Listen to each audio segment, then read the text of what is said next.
Of the Committee on Ordinance. The members present are myself, I'm the chair, City Councilor at Large Rebecca Lisi. I'm joined by the co-chair, the vice chair, Juan Anderson Burgos, representing Ward 6. Then we also have from Ward 5, Councilor Linda Bacon, from Ward 2, Councilor Terry Murphy, and from Ward 4, Councilor Libby Hernandez. The first Granny's here too. Thank you so much for making yourself known to us. Councilor Greenie is joining us by phone. I don't think I see any other city councilors at the moment, but I would like to make a motion to take up item number 1 on our agenda. So moved. Second. Motion has been made and seconded to take up item number 1, which is a public hearing for a zone change application from R1A to BL for Dennis Croteau at 83 Lower Westfield Road. There is not enough parking for commercial property at 79 Lower Westfield Road, and the applicant is interested in opening courses for floral design and gardening, which would entail needing more parking. So this is a joint hearing of the Planning Board and the Ordinance Committee. We are 2 separate boards meeting together on the same issue, so the Planning Board will need to call their meeting to order. Right. Thank you, Councilor Lisi. First of all, let me just, I think we may have a few new members. Were they introduced last time or not? I don't believe that they were, so I know that we approved them, and yeah, we take that way. Just take a moment to introduce the Planning Board. And I'm John Kelly, Chair. We have Mimi Panich, who is the Vice Chair. Kate Crookamara, who is our Secretary. We have Rosanna Lopez, who's one of our newer members. And Gurnander Tony, he goes under Dwalal, who's also one of our newer members. And I think everyone knows, certainly Jeff and Sharon. So at this point, I'd like to entertain a motion to open the public hearing of the Hoyok Planning Board to take up a zone change from R1A to BL, 83 Lower Westfield Road. Dennis Croteau is the petitioner, and I'll waive the reading of the public hearing notice. So moved. Second. All in favor? Aye. Aye. Okay. So due to the weather, Mr. Croteau reached out to us saying that getting an internet connection would not be easy for him at his home, and didn't want to be away from home because of the weather. And I would ask Jeffrey if he could clarify some of the details here. I just got a email communication from Jeffrey, our administrative assistant, saying that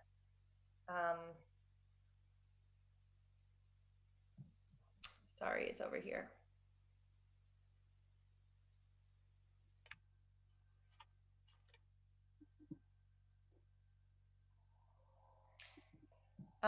So the applicant, Dennis Croteau, does not believe he will be able to attend this evening's meeting. He stated that he's unable to Zoom at home.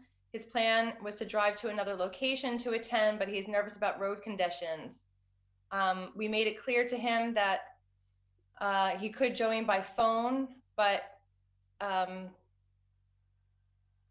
he asked that the application be taken up at a future date. So it seems that we could table this matter, but it is a public hearing, so I wonder if it is appropriate to allow the public to speak on it, because there may be other members here. Absolutely. Are there any objections to that, as the chair, Mr. Kelly, that we allow the public to speak at this point in time?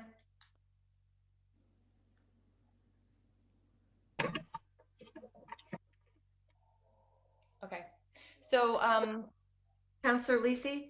yes. We've taken up the item, but we still need to open the public hearing, I believe. Yes, I was just going to ask somebody to make the motion to open the public hearing. I'd like to make a motion to open up to public hearing. I want to see if Linda wants to say anything else to that point. My apologies. Well, I was only going to suggest that if we do open it, then we continue it, because it seems like it would be out of order to start taking public input without the applicant present, but that's just my perspective. I agree. I would, if I could, I mean, if there is somebody who is from the public that wanted to come, I mean, I think in fairness, if they wish to, I mean, they can come back to it. We will table the public hearing eventually, but they could come back. But I think if they're here, if they made it to be here, that we should at least listen to their comments unless they want to just defer to another meeting. But if they I did agree. come, we should do it. Yeah, I agree. Yeah. I'm of that mind at the moment. I also agree with Councilor Terry Murphy. Great. So then I'll entertain a motion to open the public hearing. So moved. Second. Motion has been made and seconded to open the public hearing. All in favor? Aye. So moved. Does the planning board wish to open the public hearing on their end as well? We already have. We already have. Okay, that's how you did it. That's fine. Okay, so is there any member of the public who wishes to speak in favor or against the zone change at 73 Lower Westfield Road?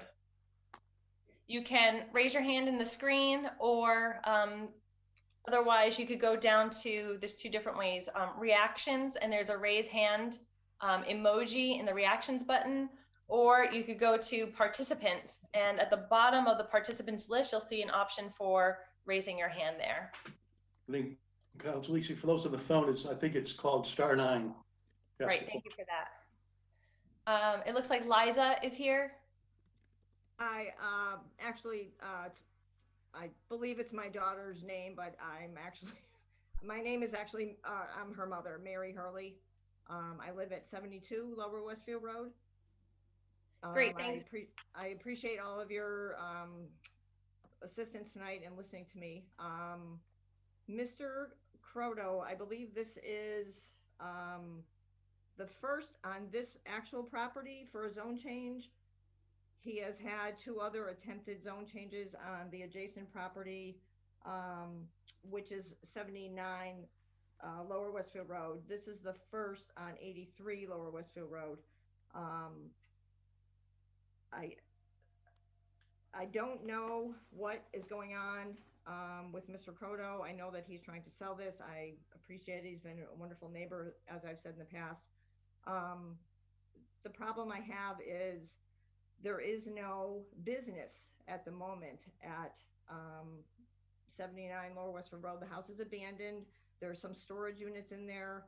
There is it would take months, if not longer, to get that site up and running for any kind of a business, never mind additional parking for the side.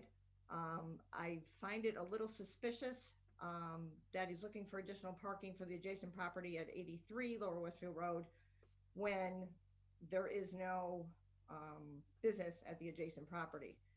My other concern is, in the past, he's had attempts at for 79 Lower Westfield Road, a hotel boutique and a law firm. And now it's going into a gardening and possibly classes.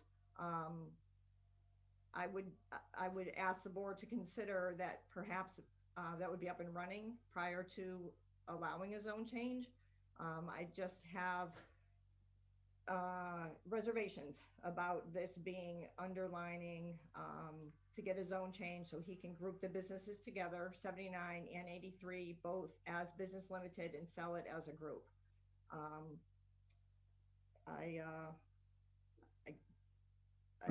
That's my concern right now, and I appreciate your listening to me. Thank you.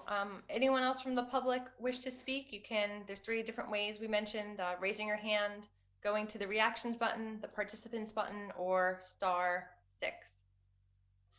I see Councilor Bacon has her hand up, so we'll go to Councilor Bacon. Thank you. My question is to planning. I believe this property at 79 with the zoning of BL is a spot zone. And so I would ask at the future public hearing if planning can weigh in and explain to us if that is the case, because it would be a challenge for me to support expanding a spot zone if it is indeed one. So I would appreciate understanding that. Thank you. Well, for what it's worth, I think we're happy to look at that for you and have something to say about it next time. Thank you. I just want to also just get back to Mrs. Hurley relative to her request. One of the things we can only look at with a zone change is all the allowed uses under that new zone if it were to be approved. What we cannot do is dictate or control the specific business that would be going in there, which sometimes is hard to do because people put on their application what their intention is. But once a zone is changed within the zoning ordinance of the city, there are certain things are allowed and things are not allowed, and then some are allowed by vote of the city council. So we could only look at, what will be allowed there relative to different business types. If this zone was to be changed, we cannot, take a vote based upon what Mr. Croto or the subsequent owners may want to do with that property. Thank you for that, Mr. Kelly. I do also want to note that I misspoke earlier. I said it was 73 Lower Westfield Road, and I should just correct it for the record. It's 83 Lower Westfield Road. That is the property in question here. Is there anything else then? Councilor Bacon, is this a new hand up or is that from before? That I was trying to actually put it down. Okay. So if there's nothing else, I think we should table this and continue the public hearing to a date certain. I'm not sure if the planning board has a sense of their schedule for the next month or so yet, but I would definitely see looking at the 9th or the 23rd of March, if that's a possibility. Right. The 9th, we've got the public hearing for some zone change of South Holyoke parcels. So it may be appropriate to continue this to March 9th at 6:30 p.m. if that works out with the Ordinance Committee. We can accommodate that. I'll entertain a motion to continue the public hearing to March 9th at 6:30 p.m. So moved. And is there a second? Second. Thank you. Motion has been made and seconded to continue this public hearing on zone change for 83 Lower Westfield Road to March 9th at 6:30 p.m. All in favor? Aye. So moved. Entertain a motion to continue the public hearing of the Holyoke Planning Board for the zone change petition at 83 Lower Westfield Road to March 9th at 6:30 p.m. So moved. Is there a second? Second. All in favor? Aye. Aye. So moved. Great. So moving on, I'll entertain a motion to take up item number 2 off the table and open the public hearing for a zone change application from RA to BH for Sergei Troshi at 405 Ingleside Street to provide affordable pre-owned vehicles. If we open the meeting. Motion has been made. Is there a second? Second. Motion has been made and seconded to take off the table and open the public hearing. All in favor? Aye. Aye, so moved. Okay, at this time, I'd like to entertain a motion to open the public hearing of the Holyoke Planning Board. Take up a petition for a zone change from RA to BH, 405 Ingleside Street. Sergei Toshe is the petitioner. So moved. Is there a second on it? Second. All in favor? Aye. Aye. So moved. Great. So is the applicant here? Is Sergei Troshi here? I see, Ivan, you look like you're talking, but you are not making any sound on our end. There you go. I see you connecting to the audio. Try it again. No.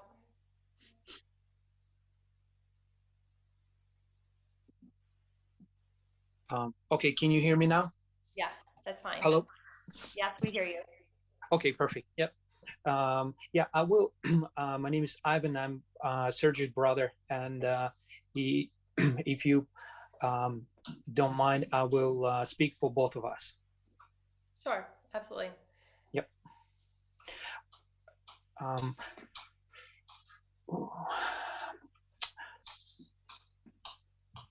I never participated in the past for these type of meetings. Can you give me quick guidance, like what should I start with? Sure. So we are now, we're considering your application to change 405 Ingleside Street from the present RA zone to a business highway zone.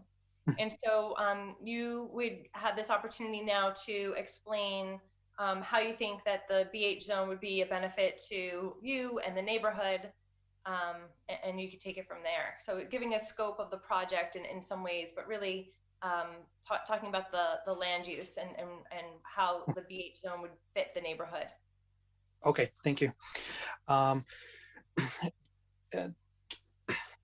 First, I wanted to start with when you just drive up the hill on the Ingleside Road, on the left side, you could see that there is a few businesses already exist.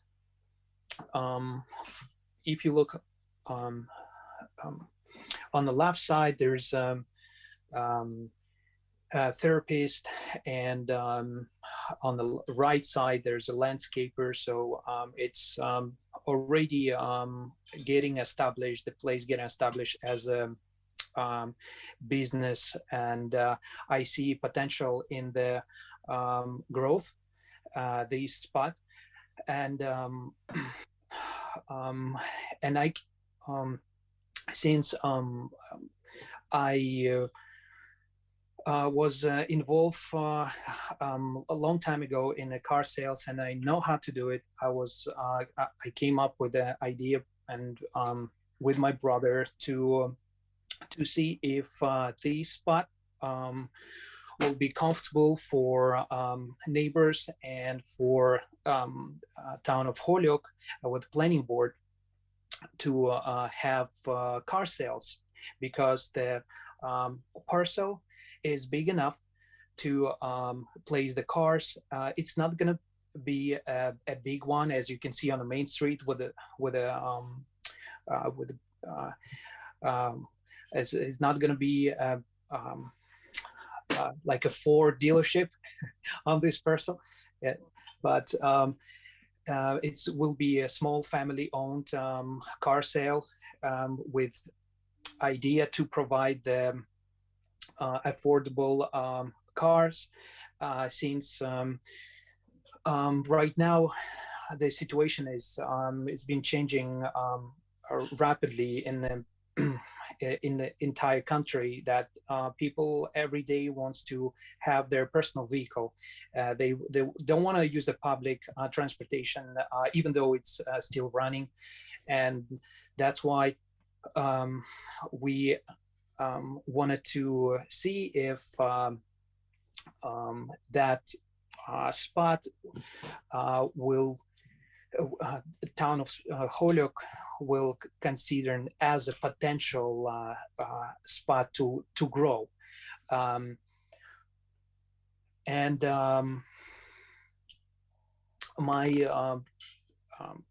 my point again, just want to repeat what I said just earlier, that that on this spot already there's a business activity exist. There's people coming, stopping by, taking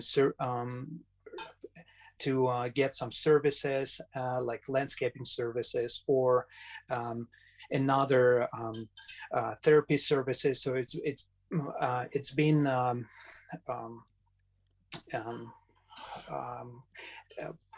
for a couple of years, I would say popular spot, and based on the reviews that I see on the Google Maps, that the guy's doing great, and that's what I hoping to do as well.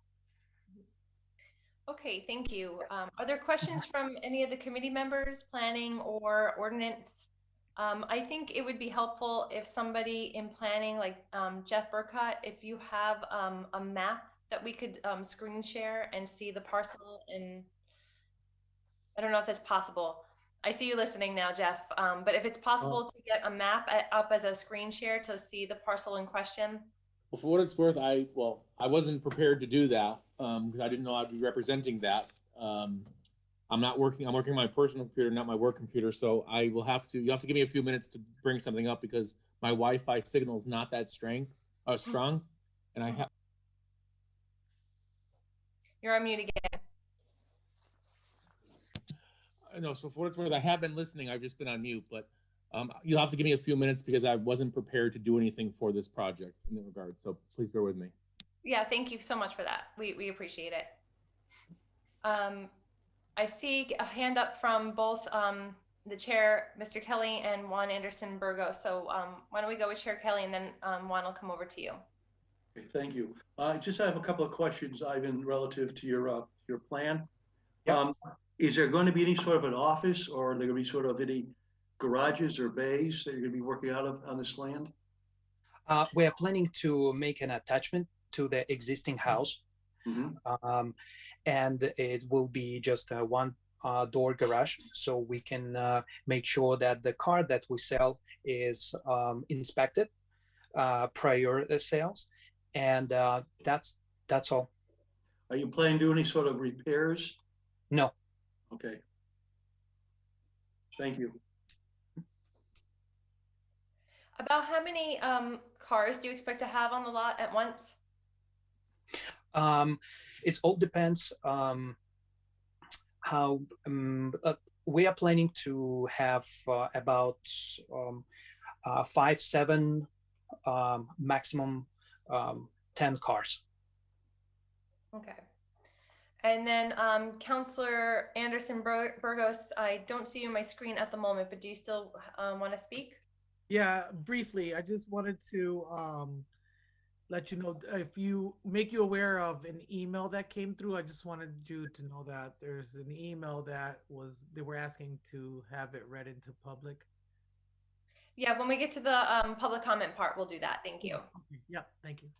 Councillor Bacon. Yes, thank you. My question is the same on this zone change as the other one. I'm interested to understand what the current zoning is with the abutters there. Thank you. So it looks like Jeff Burkott from planning was able to get the map up, and again, we do appreciate this. And I think he was just hovering over the parcel. So right, the property currently is zoned residential agriculture RA. You know, obviously, as shown here, the property to the west is zoned RO, residential office, and you know the surrounding area is RA. There is a pocket BG here. Across the street? Well, at the intersection of Jones Ferry and Main Street. So separated.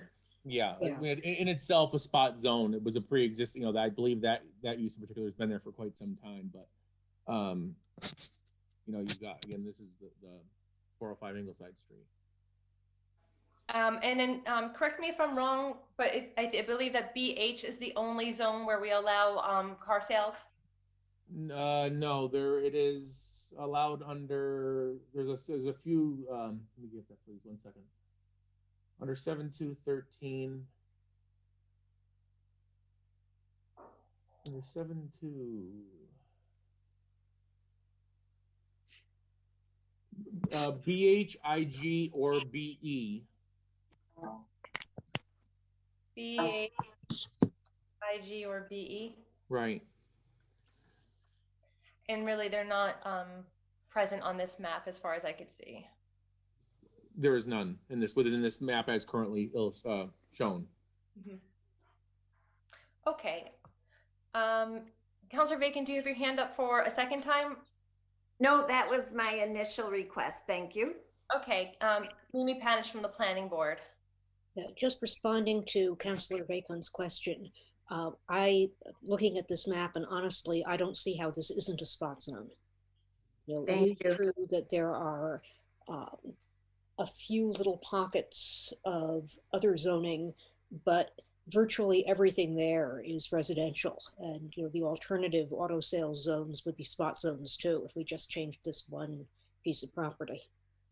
And just for people who aren't sure about what we're talking about with a spot zone here, basically zoning in general, and the goal of it is to have districts where the uses are pretty consistent with each other. So you don't want to change one property to something radically different in the middle of a zone anyway. But more specifically, spot zoning is particularly considered undesirable and potentially illegal when it's done to provide a more economically beneficial use to one property than to surrounding properties, which of course is what happens when you give one property owner the right to use the property commercially when the neighbors don't have that. So, we really try to avoid it, and there is in fact some potential liability if we go ahead and do it. Thank you for reminding of that. Thank you. Rep Vega. I'm not a rep anymore. Thank you, Chairwoman. Just to Ivan real quickly, just to speak to you and thank you for your application and wanting to do business in Holyoke. This is a rough situation that you're in because this is not a good zone. I just want to offer that if you want to talk to our office about where a proper place to set up a business may be, if this doesn't go forward, that we're there for you to talk to you about that. But as you can see, you're in a residential area. And so this is, as you mentioned, this is your first time doing this kind of meeting. It can be a little bit overwhelming. And there's probably lots of things that are, you don't know, which is okay. We're all learning. But I just want to offer that, this group here, the City Council and the Planning Board can work with you. This is probably not the right location, as you're maybe starting to feel for this business. But again, if you're looking to start a business in Holyoke, we definitely want to work with you. Okay, sounds good. Thank you. Thank you. I see a hand up from Councilor Murphy, and then we should probably go to public comment. Thank you, Madam Chair. So Ivan, first of all, thank you for your interest. I know we met and then we try to say if the things I've heard from the neighbors, and they all have significant concerns, and especially changing the entire zone was something. If there was a smaller thing and it could be done some other way, they might have been okay. I know we got a letter that we're going to be reading. I've had phone calls. I've had several phone calls, and again, it's not that they're against you personally or anything like that. And I think Mr. Vega has given you a good alternative to go to the planning department and let's find a property that could work within the zoning. As the city councilor for Ward 2, I cannot go against my constituents, and they talked about their quality of life and what they think would happen. And I've driven by several times, I've walked it several times, and I have to agree with them. So I do hope you will meet with Mr. Vega or somebody from the planning department if you don't get the zone change, and let's find a place where it works for you, works for Holyoke, and works for the neighborhood. So sounds good. But I do appreciate your interest, and I thank you for it. Yeah. Thank you. Councilor Anderson Burgos.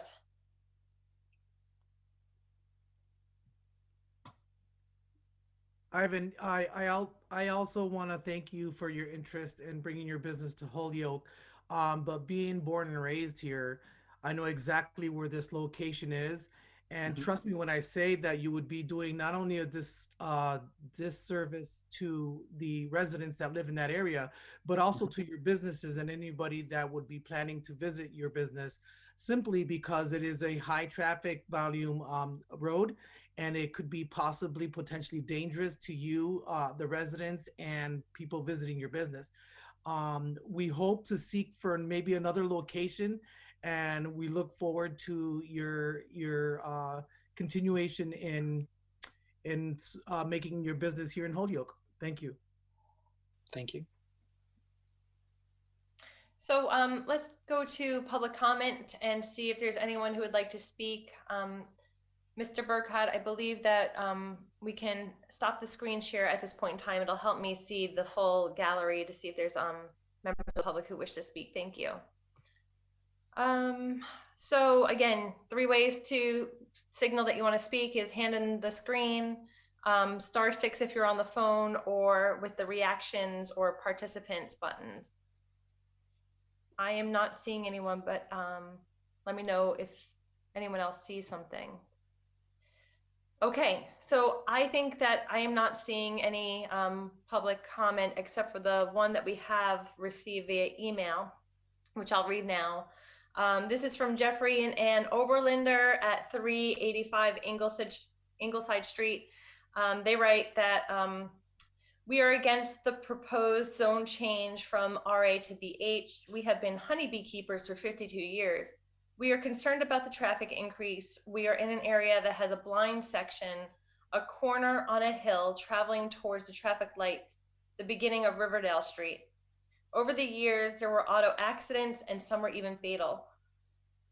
We don't want any auto repairs, auto body work, painting of any vehicles, any use of toxic chemicals that would be unhealthy for our honeybees, as well as to our own health.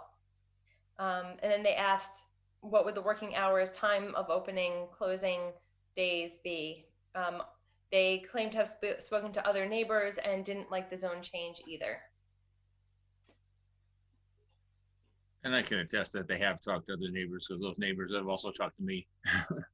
Okay, thank you for that. So it seems that there's no more public comment. We did hear that this is a spot zone by definition. Is there a desire to close the public hearing? I'll make a motion to close the public hearing. Second. Second. Motion has been made and seconded to close the public hearing. All in favor? Aye. Aye, so moved. The motion to close the public hearing of the Hoyok Planning Board. So moved. Second on that? Second. All in favor? Aye. Aye. So moved. Thank you.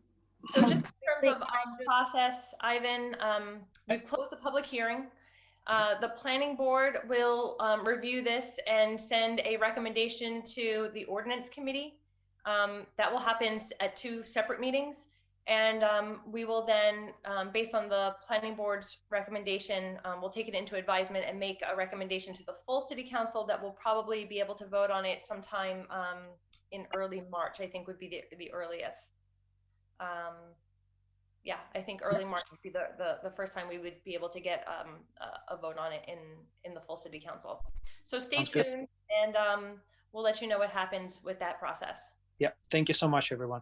Thank you. Yeah. Councilor Bacon. If I may, as a point of information, I believe the applicant could choose, if he wished, to withdraw his application, and that it could be withdrawn without prejudice, and it would not harm him with any future endeavor that he might want to pursue. Right, and so you would just need to submit something in writing saying that you wish to withdraw the application. Sure. And then, you know, the point would be moot, and we would encourage you to talk with Rep. Vega from the planning department about other potential locations that would be a better fit. Sure, sounds good. I will. Great. Okay, thank you so much for being here with us this evening. Yeah, thank you, everyone. Thank you. Thank you. Councilor Lisi, would it be possible for you to forward, please, to the planning department that comment letter from the public? Sure, and if you don't mind, I'm going to ask Jeffrey Anderson Burgos to do that for us. Okay, so moving on, the rest of the agenda is the marijuana orders. It's items 3 through, sorry, it's not all of them, 3 through 9. So I would entertain a motion to suspend the necessary rules and take up items 3 through 9 as a package, and then open the public hearing. So moved. Second. Motion has been made and seconded to suspend the necessary rules, take up items 3 through 9 as a package, and open the public hearings for discussion. All in favor? Aye. Aye. Aye. And any opposed? So moved. Okay, entertain a motion for the Hoyok Planning Board to open up a public hearing to discuss marijuana related issues and to waive reading of the public hearing notice. So moved. Is there a second on that? Second. All in favor? Aye. Okay, thank you. I'll just read into the record the overarching order that encompasses them all, just so that we have you know, something read in here. So this is ordered that the Holyoke Code of Ordinances 7.10 marijuana facilities be reviewed and amended, including any amendments to definitions, zone requirements, and changes to the permitting process. So it gives us a pretty broad, you know, scope to work in. Based on our last conversation with the former planning director, Marcos Marrero, it seemed that there were several areas that we could, update and amend the marijuana facilities ordinance, the zoning ordinance. And that would be related to zoning, both for dispensaries and also for manufacturing in terms of setbacks and buffers, hours of operation, deliveries, whether we would opt for a delivery or courier service or create, conditions for both of them. The special permit granting authority was also sort of on the table. And I believe that our new Office of Planning and Economic Development Director, Mr. Vega, sent over a number of documents to help with the discussion this evening. So under discussion, I would turn it over to our Economic Development Director, Mr. Vega, and see if he wants to create a way to move through these items. Thank you, Madam Chair, and thank you to the committee and the planning board, obviously, as well. Thank you for the public being here. I mean, this is the work. My fingerprints are barely on this. This is Jeff Burkott's work, John Jijak, Sharon from my office. This is the work of the office and your committee as well. I'm open to how you want to walk through it. I don't think we need to go step by step. I mean, perhaps we do. I'm assuming that everyone's gotten a chance to read through it, but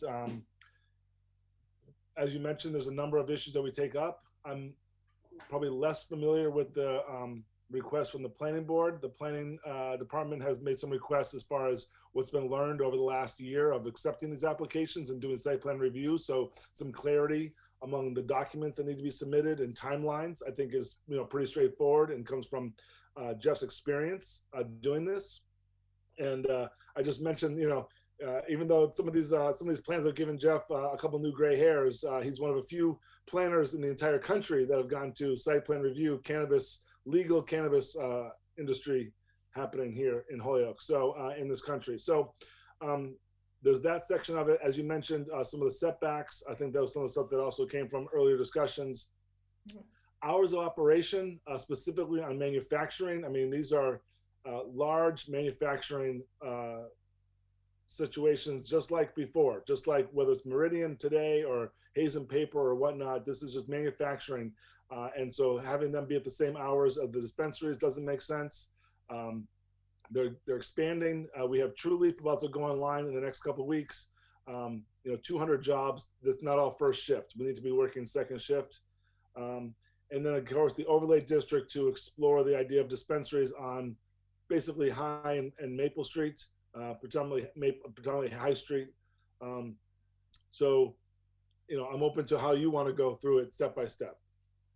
So what I understand the materials that we received, so marijuana facilities 2021 draft is redlined, and the red lines sort of reflect the conversation that we launched into from last meeting and touches on the zoning, hours of operation, deliveries, permit granting authority.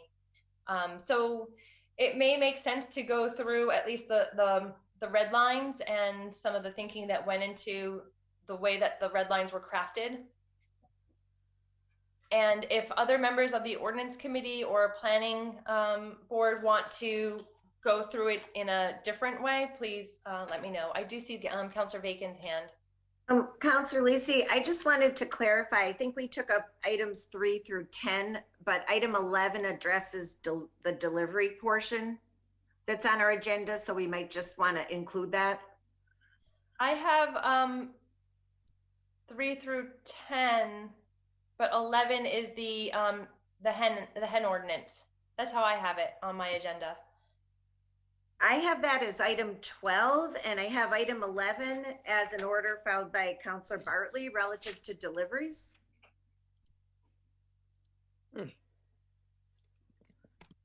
Did you get the agenda from the internet, or did you get it from the materials that Jeffrey sent out? I believe I printed it from holyoke.org. And I got mine from Jeffrey, but it's 12 is the hen ordinance for me too. 12 is the hen order? Yep. Yes. So I don't know why Councilor mine Lisi? is different than, yes. Let me just clarify. So when you and I went over the marijuana items that were on the previous agenda and finalized it, I went back to the previous meeting and saw that Councilor Bartley's order had been tabled for this meeting as well. So it got added onto it and was sent out as the final agenda. Okay, thank you for that. So, yes. So I would just you offer a recommend that we motion take up, yes. to add item 11 to the orders that we're considering in this public hearing. I'll second that. So motion has been made and seconded to include item number 11 related to deliveries in the discussion under public hearing. All in favor? Aye. Great, thank you all, so moved. Okay, so again, I believe that going through the marijuana facilities 2021 document and going through the red lines that came through and perhaps just talking about the logic of why we would change things in that way would make sense. I don't know if it's Aaron or if it's Jeff that's sharing at the moment. It is not me. It is me. Oh, It's Sharon. Thank you so much, Sharon. That's what We she did does. this recently in the Ordinance Committee related to the hen discussion, and we blew up the document very large so that we could see it very easily and follow along instead of following along on our individual screens here. So if you don't mind increasing the size, you could go to View. Yes. There it is also. Okay, yeah. yep. 125. See what 150 looks like. There you go. That's great. Thank you.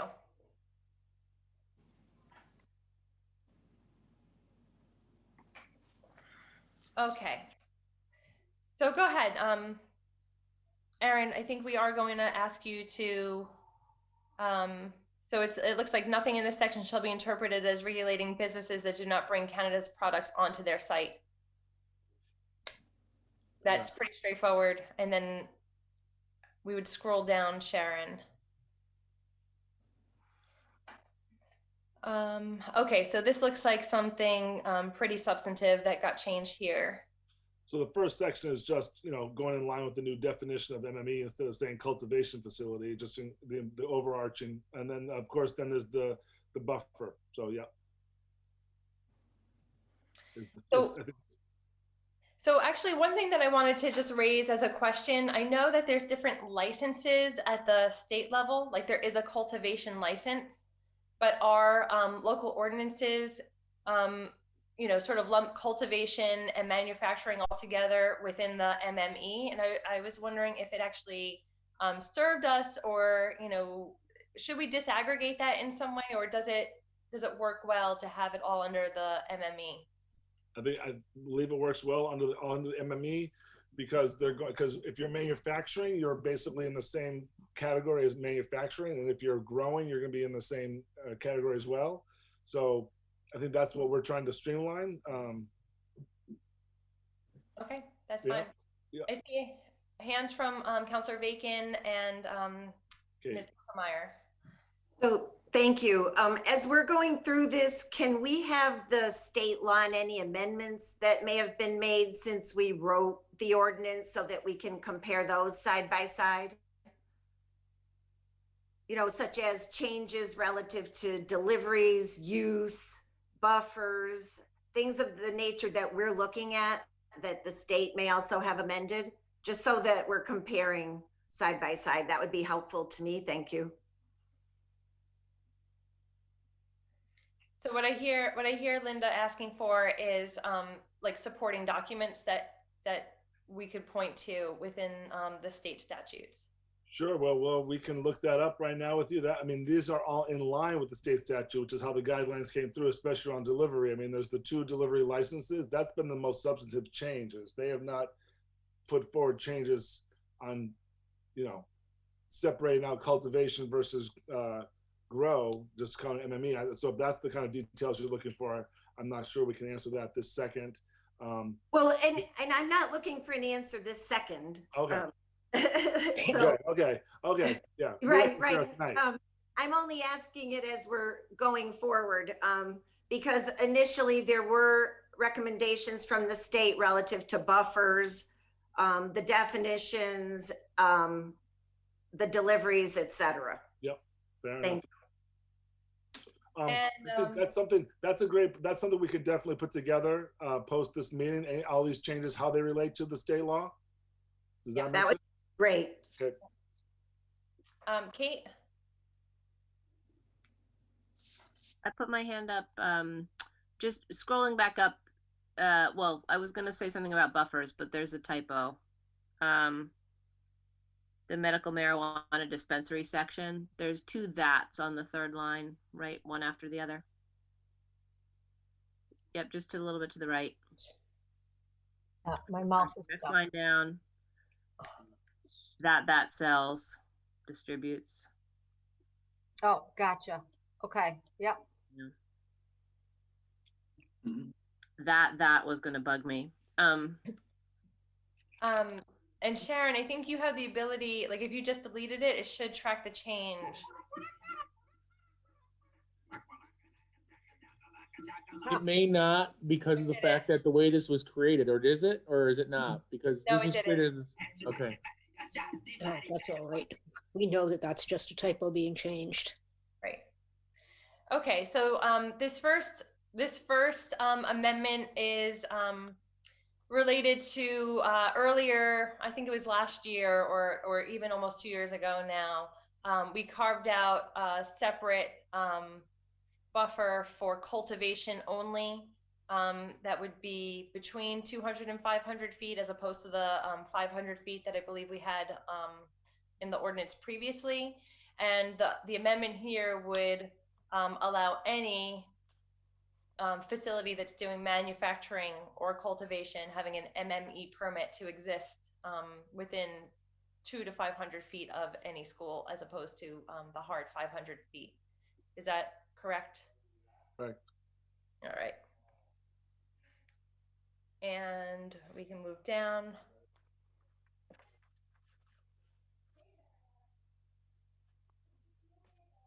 Operational requirements. So public facing operations is what I'm going to assume are dispensaries. Correct. And do we call them public facing operations regardless, or is there such a term as a dispensary?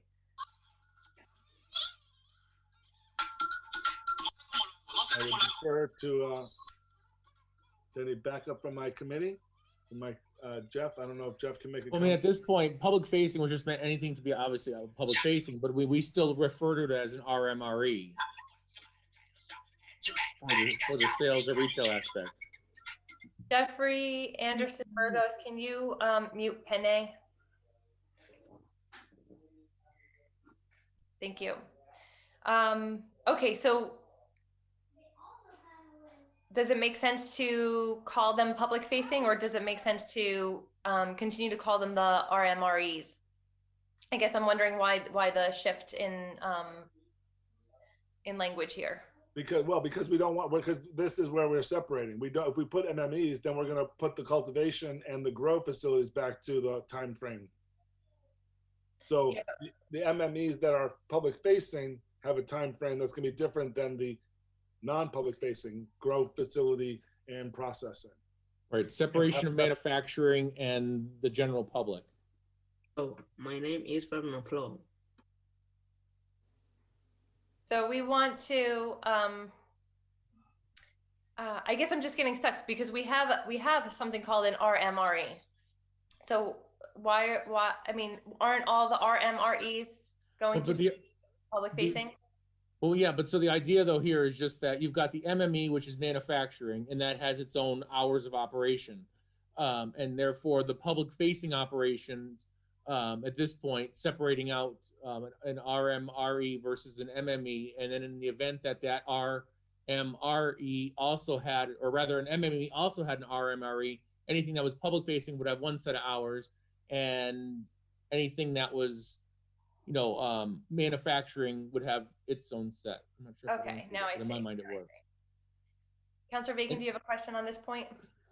Yes, my question around public facing is, are we talking about dispensaries when we're saying public facing? Yes. So can we just say dispensaries? We can add it in. I don't see why not. I think the concern there was probably just making sure that we weren't accidentally excluding anything that we would want to include as public facing. Right. And what else might that be? Who knows? I mean, deliveries might be. We deliveries. Well, do I still have the floor, or? You do. Would Sorry like them to tell me from the floor? Thank you.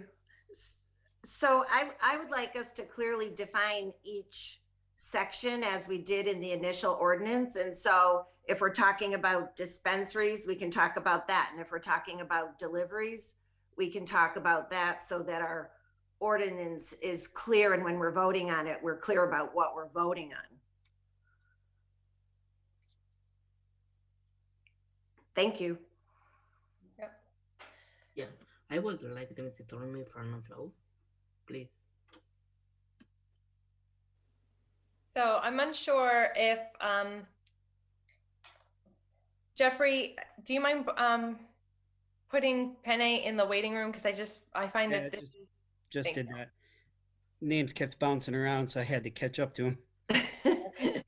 Very distracting. Chair Kelly. Yeah, I'm just wondering, the Councilor Vacon, I think as I read further down, it says the purposes of this provision, public facing operations shall mean all public access, sales, and servicing to and from the facility, including deliveries. If that helps maybe define what we're trying to get at the beginning of this. Through the chair, I do understand what is being said. It's just, I think it would be clearer to speak specifically about the activity of dispensing and separately the activity of deliveries for clarity within the ordinance.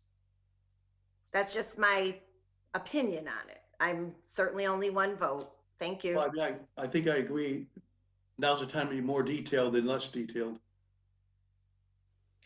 Right. I mean, in some ways, we may not want the same hours of operation for dispensaries that are going to be at one location versus something else that would include deliveries.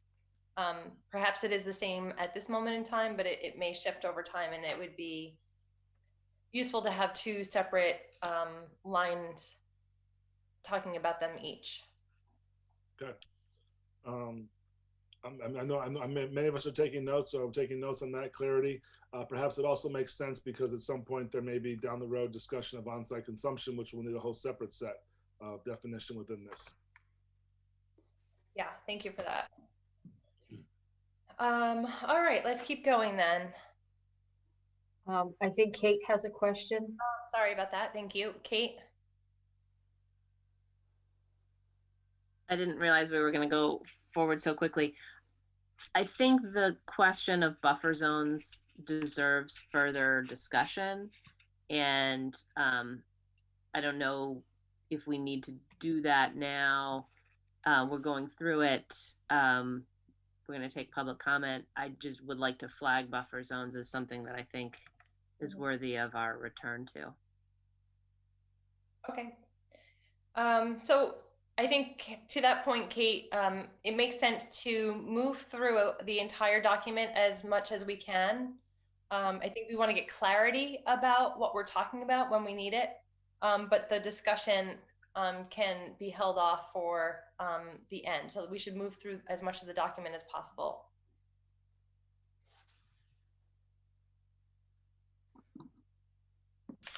Ms. Panich?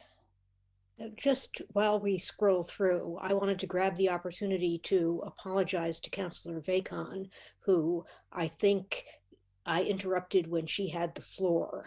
It was not my intention, and I think I should just note for the record here that the planning board operates on very different procedural rules than the ordinance committee does.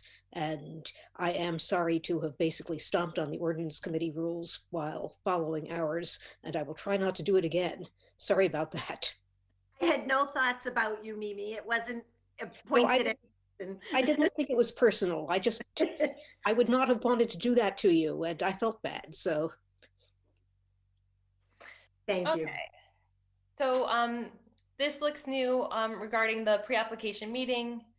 So an applicant for a marijuana facility must attend a pre-application meeting set up in cooperation with the planning department. The applicant shall provide adequate information to describe the nature, scope, and site of the proposed development, a brief narrative, and basic layout plan. Application requirements. So an application for a special permit shall include the following, and here's the list. 2 original application forms and a designer's certificate. 10 full sets of plans drawn to scale at a plan size of 24 by 36. And this is for each of the reviewing departments. 5 copies of reduced size plans for the Ordinance Committee. And those would preferably be 11 by 17. Plans shall be prepared by your registered surveyor, engineer, or architect, and shall include the names and addresses of the record owners and design professionals, and include all their signatures and seals. A digital PDF of the plans and all other required submittal materials shall be submitted at the time of submission. Narrative contents. A separate narrative shall be provided for each of the following and labeled as such. So this doesn't sound so different than what is actually happening in practice, but perhaps it hasn't actually been codified just yet. I don't know if anybody wants to provide that sort of clarity. You're exactly right. I just want to say, before Jeff chimes in too, is, this could not be a more business-friendly procedure that this office has been doing. To welcome the applicants in with their architects and whatnot, to say, before you even come before the whole board, let's go through your plan. It should be a time saver. Unfortunately, be it the nature of the industry, be it the nature of various things, a lot of these targets are not hit. So again, this is putting Jeff's sort of site plan review in line with other site plan reviews, but I passed off to Jeff to add to it. Yeah, so again, but what Aaron just said. So basically, this is just defining things that we've already, not 100% of the applicants are already doing it. It's just putting it in. These were like policies that were created early on to try to help these applicants through the process. So, 100% of these applicants have had a pre-application meeting. It's just that it was never defined. And what we found was, there was applicants in the past that tried this very early on, back in 18, that would try submitting, and it just wasn't happening. So we said, let's go to a pre-application meeting, and then it just became a process.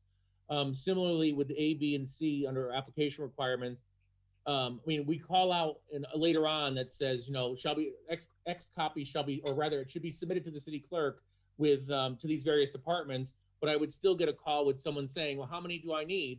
So essentially it's defining that there's 10 departments that'll be receiving copies, and then also 5 copies at a reduced size for the Ordinance Committee for their review. This is very similar to the way the planning board operates when it comes to their site plan review, with this request, but it's what most applicants have already been providing. It's just defining it. And then similarly, one thing we always do in the pre-application meetings we've had was we've asked for the digital copy, just because at this point it was never put into the original draft. So another thing, just kind of backing up a bit, anything you see in like this color red were things that I added.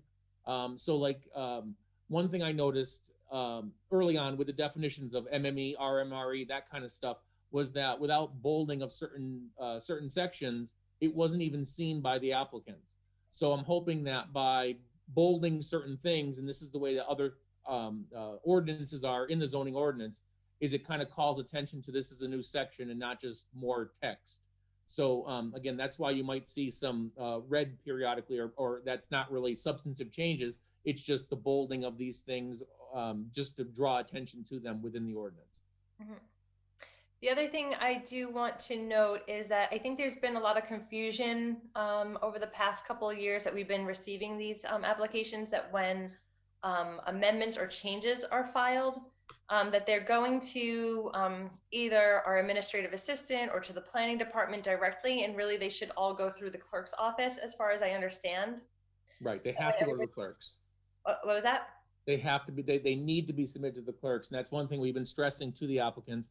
And it also, it mentions it a little bit further down in this draft that, if there should be any revisions, it also restarts the clock 21 days, because what was happening is we were receiving revised plans hours before the ordinance committee meeting, and that's just, there's no way that departments can have a fair shot to review with only an hour or two notice and still get the ordinance committee what they need for that review that evening.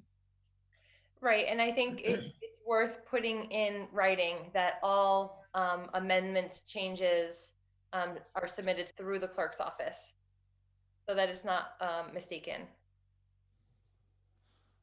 So like here under this number 3 review procedure, should the applicant provide revised plans and revision list to the city clerk on a day between their original submission day and the day of their first public hearing, the 21-day review period will restart from that date. But, we can also add language to that that says, provide revise plans or amend, or, that it's got to go through the city clerk, because she's our official timekeeper. Right, and I would definitely like to see that separated out and made very clear. Councilor Bacon, and I think we should go back up to the beginning of this section. Councilor Bacon. I just have a question on extending the 21-day review. I mean, would that be something that you might want to have be discretionary in case the change is small, so that it wouldn't have to be a hard 21 days, but if you need it, you could have it? Well, the only, if I may, in that response, I want to give departments 21 days. There's certain departments, or like say the fire department review, they have a different schedule than typical city hall staff. Or what if that staff person is on vacation that week that reviewed this, and then suddenly they submit? So in all fairness, just to kind of, and I think it's also not a threat, sounds harsh, but it's also a call to, or a wake-up call to the applicant, because ultimately at the end of the day, we can't design for them, but it also, hopefully, knowing that there's that risk, they might want to give us a more complete plan, or get us information, or not have to get to a point of needing an amended plan to come in. And it's more of a risk for them to have to submit a more complete plan, I guess is just. Oh, okay. Through the chair, I take the point. I was just thinking business friendly, but if it's needed, then, we want to make sure it's done correctly. Also, I would just chime in real quick. Good point also, Councilor Bacon, but also, it also works with them to sort of come to us, if there is going to be amendments, a package of amendments. Right. So right. We start to, so as opposed to, oh, here's one, here's another one. They'll, as Jeff pointed out, they'll think it through, come to us, because these applications, we're very happy to build this industry here, but it's taken a lot of staff time. It's taken a lot of, as you can imagine, a lot of man hours. Right. Well, we're pretty well filled now. And as far as I understand, 21 days just means that we would receive the comments back within 21 days. It's not a hard 21 days. It just gives the departments the time that they need to review it properly. Okay, thank you. Come in quickly. Ms. Panich. Okay, just to back up a step, and this is a sort of global proposal that I'm offering for people to think about, rather than something that I think we need to adopt immediately or shoot down immediately. But it occurs to me that Councillor Bacon's point can easily be accommodated if we were to move to what I'm thinking of as a sort of bifurcated process for reviewing these applications. And I think it is critical that the City Council retain the special permit authority on this. Deciding whether or not a particular operation is appropriate in a particular spot, and what kinds of economic conditions you all want to put on it, if it is appropriate, is very much a set of political questions. And I think the elected legislature of the city should do it, not the planning board. On the other hand, these things about the plans and the it will be X feet from a property line, and do we have a registered survey, and was the survey done recently enough that we can rely on it? And turning radii for trucks, all of that is time consuming, technical, and very much the business of the planning board routinely. Jeff deals with these things all the time. And it is the sort of thing that I can well imagine the city council not particularly wanting to have to go through with every application. And one of the things that happens with us is that applicants, they will discover a problem and they'll come to us with these last minute amendments. And we, in fact, do have the discretion to decide, even though our rules say if you don't get this into us by 5 days ahead of our hearing, we can't hear them. We will try to accommodate you if you have a real emergency, but get it in time for us to review them. But we also can say, because it's a rule rather than an ordinance, if you have a real problem and it's a minor thing and you just got it to us this morning, if it's minor, we can do it. We can make the accommodation for you.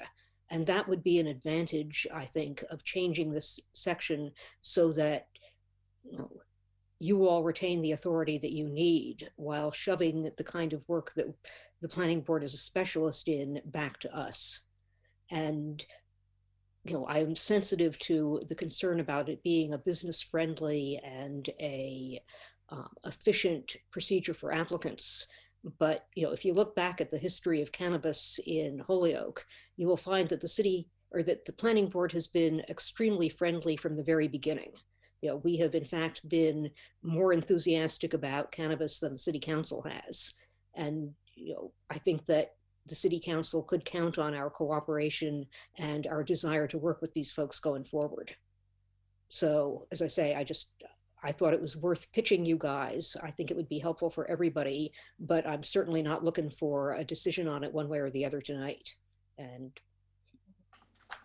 I think you bring up a very good point, Ms. Panich, because what I find that we're doing when we get the reviews, the technical review from the planning department, is two things. Number one, we're going through the technical details and really trying to make sense of them and trying to figure out how to create conditions for gaps. So it really would be ideal that anything that came before the ordinance committee didn't have any gaps in it at all. And that would be, so in addition to some sort of like pre-application meeting, there'd be sort of like a, pre-approval meeting. I mean, I would really like the ordinance committee, if we are going to maintain the special permit granting authority that we have, to have really complete applications coming before us, as opposed to having to like go through them, tease them apart, go through the comments and figure out like, what is this application complete on? Where are the gaps? I mean, we're creating conditions on the gaps, and I think it takes a lot of time to have to like comb through these technical reviews and then find those gaps and then condition the permits on those gaps. And then what we wind up doing oftentimes is sort of creating a blanket like, okay, we're going to pass this as long as anything outstanding in this review is met. But then, it doesn't allow us to actually utilize the information that we are receiving. So I think having, more complete packages come before the ordinance committee allows us to talk about those sort of neighborhood issues that I think we're being charged with through the special permit process, as opposed to the technical aspects. I see Ms. Krugermeyer has her hand up. Yeah, speaking to that, I think that it would be a benefit, in fact, if applicants, well, as Mimi Panich suggests, they still need to get their special permit from the city council. If they actually had to go through a full site plan review and get a determination on a site plan review from the planning board, that would be, I think, a benefit to the city. Can you say more about that, Kate? Like, what, because to me, it sounds, so if it's going to be site plan review and city council special permit, it sounds a bit onerous, but I'd love to hear how you feel that streamlines or, creates a benefit. Well, as I understand it, and perhaps Mr. Burkott could speak more directly to it, I think there are times when, because it doesn't go for site plan review, there are times when his requests to applicants are not fulfilled because they, in fact, he doesn't have as much regulatory power as with many other plans that might come before us for other things. This is, it's when people are putting in a drive-through, they come to you for this special permit for the drive-through, but they have to go through site plan review to make sure that the drive-through functions correctly. I'm thinking something akin to that, but maybe perhaps Jeff could give you some examples. I'm not Okay, yeah, okay, you're pretty much spot on. You know, there are instances where there is that, you know, where the planning board or staff reviews in the professional office overlay district. They, you know, the planning board reviews for a drive-through, but yet some of the questions, I mean, and you've all seen them, when staff reviews the ordinance, there are several things that, you know, that that there are certain statements or you know, there's stormwater considerations, there's landscaping considerations, and all these other things that that you all on the council or the ordinance committee may not be that knowledgeable in it, and then suddenly we become a middleman trying to go back and forth at times, or those questions might may have or may never be resolved. So you know, it is a very good point that Kate brings up. Okay, I think in the interest of moving through, if there's no other points here, I think it could probably become another point of discussion at the end of the document, and especially we have a lot of members of the public from the industry here, so they may have some opinions on this that we should hear as well. And we are at the end of the document. No. Nope. My pot. Hold on. I think I skipped a lot to get to that topic. Hold on. Yeah. Double check. Yeah, keep going. This page, what you're calling, I think, page 4. So, you know, this is just a clarification of a few things. Yeah, basically go back up a little bit. So under number 1F, you know, one of the things that, you know, we do ask for a copy of a security plan, but in essence, we always tell the applicant that we do not want to see the security plan, that is, you know, only for the chief of police. As you know, as soon as you submit it to the city clerk's office, it becomes a public document, and therefore, what's the point of a security plan if it becomes a public document? So basically, we still want to know the general security measures, but we don't want to see the plan. So that's that add-on there.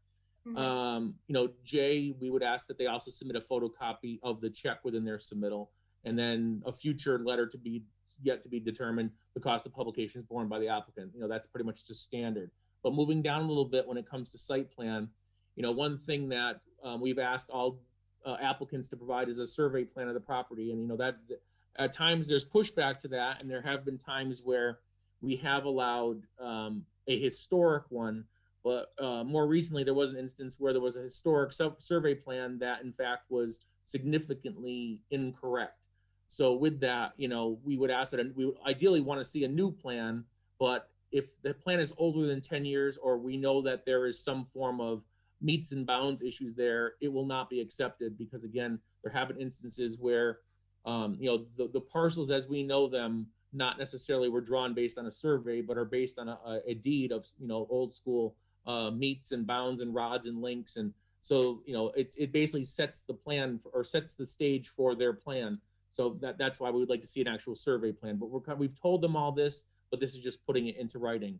Similarly, down with the photometric plan, you know, this is a case where we don't want these uses, like anything, to become a noxious use. So we want to see a photometric plan illustrating how the lighting and the light numbers are going to actually work in the neighborhood, so that it doesn't become something, you know, detrimental to the neighborhood or the residents, that kind of thing. Elevation plan. At the end of the day, this is something else we've asked for. Sometimes we've said that you can provide an image, but basically we don't want these uses, or like anything, we don't want them to look any more vacant or blighted than they may already be. So basically we ask them, you know, in particular to see their window treatments, because we would, you know, if they're going to put bars on the windows, we'd prefer they be on the inside. we would, we don't want to see just plywood on the windows, that kind of thing. So I would just ask, and what I've asked is that this elevation plan be submitted as well. And then a revision list, as easy as it sounds, it's actually pretty difficult to get from some. So I'm just kind of putting it into writing, because at the end of the day, if they can provide a revision list, it doesn't end up being a full review of the plans. It just becomes a review of those revisions that they've applied to the plans. And it's something that we've asked for on every development, and this is just kind of putting it into words at this point. I want to ask a question about this. Do you mind scrolling up just a little bit more, Sharon? No, I think it's fine.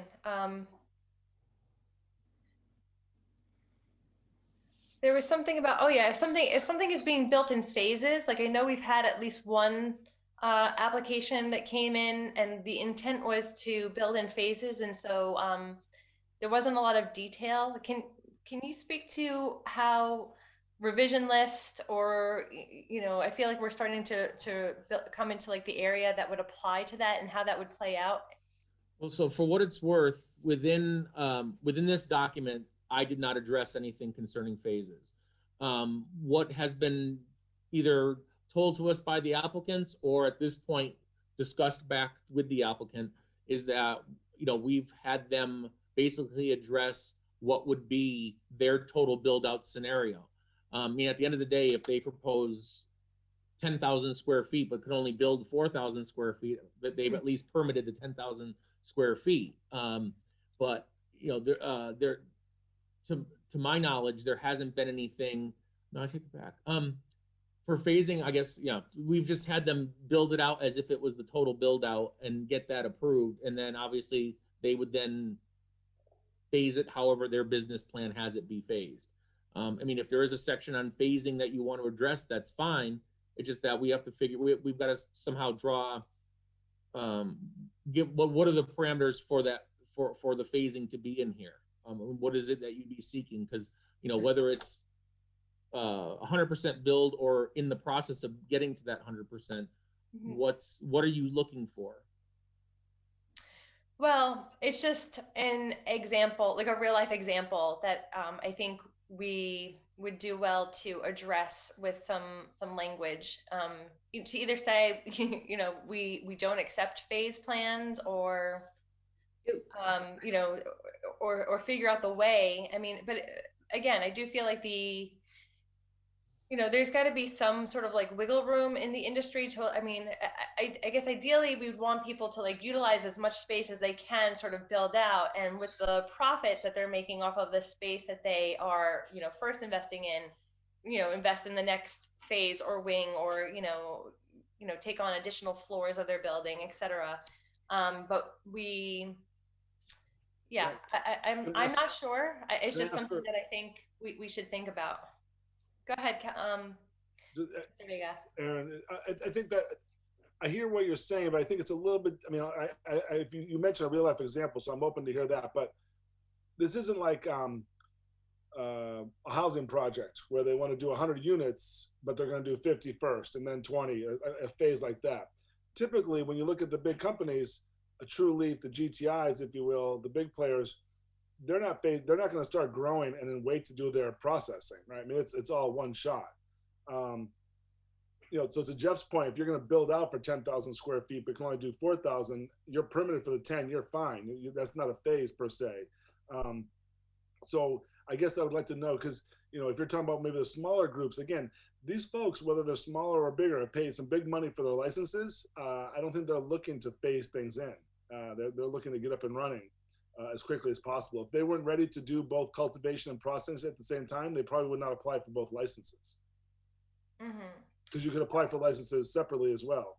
They're not tiered together like the medical, right? So they're not vertically integrated like medical. Yeah, I mean, we can put that on pause and see if we could have a discussion of that at the end. I mean, for me, the first thing that comes up is like the Buddha brothers. They had one project that was fairly compact, and they moved forward on it very quickly. But then on the second project, there was some sort of like phased build out. And it was a bit difficult for them to pull together the plans because they just weren't, thinking that far ahead. And eventually they did, but it seemed, sort of like a big haul or a big ask. And we should just figure out like if that is appropriate or if there's a way that we could build in some leniency.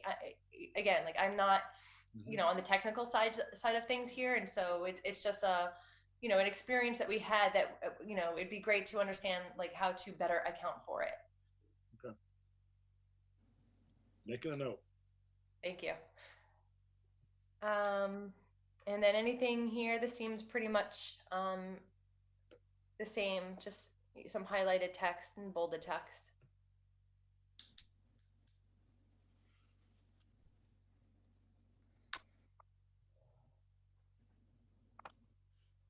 Okay.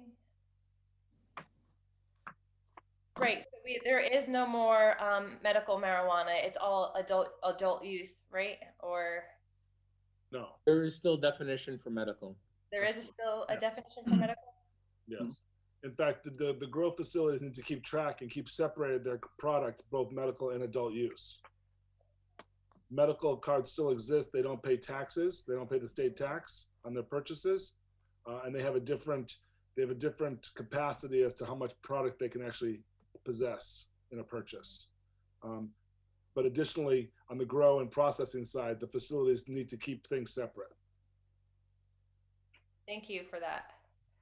Okay, so let's see if there's any other counselors that want to raise questions or members of the planning board, and then open it up to public comment.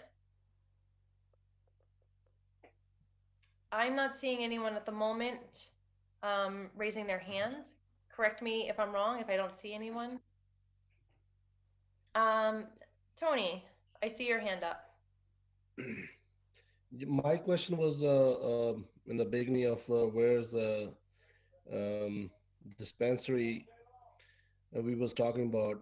I was reading about the state some rule and regulation, because I thought they was putting delivery business as separate than as a dispensary. So my question is like, is a dispensary, can they deliver too? Is a part of that package, or is it separate? That's all my question is. Thank you. Go ahead, Vega. Great question. And there's actually, he's putting his camera on now. There's definitely a better expert than I am on this, but I'll give you the nickel version. They are separate. There are ways that one licensee may be able to collaborate with a dispensary or a grow facility. But in essence, there's two licenses. The first license is sort of being equal to your Grubhub delivery. Aaron Vega delivery service. Tony, you put an order into INSA or Canna. I go there, I pick it up for you. It's registered. I bring it to you. You pay me my delivery fee. Okay, thank you. The second version, if you will, is I'm a wholesale distributor. So I set up Aaron Vega Cannabis in Holyoke.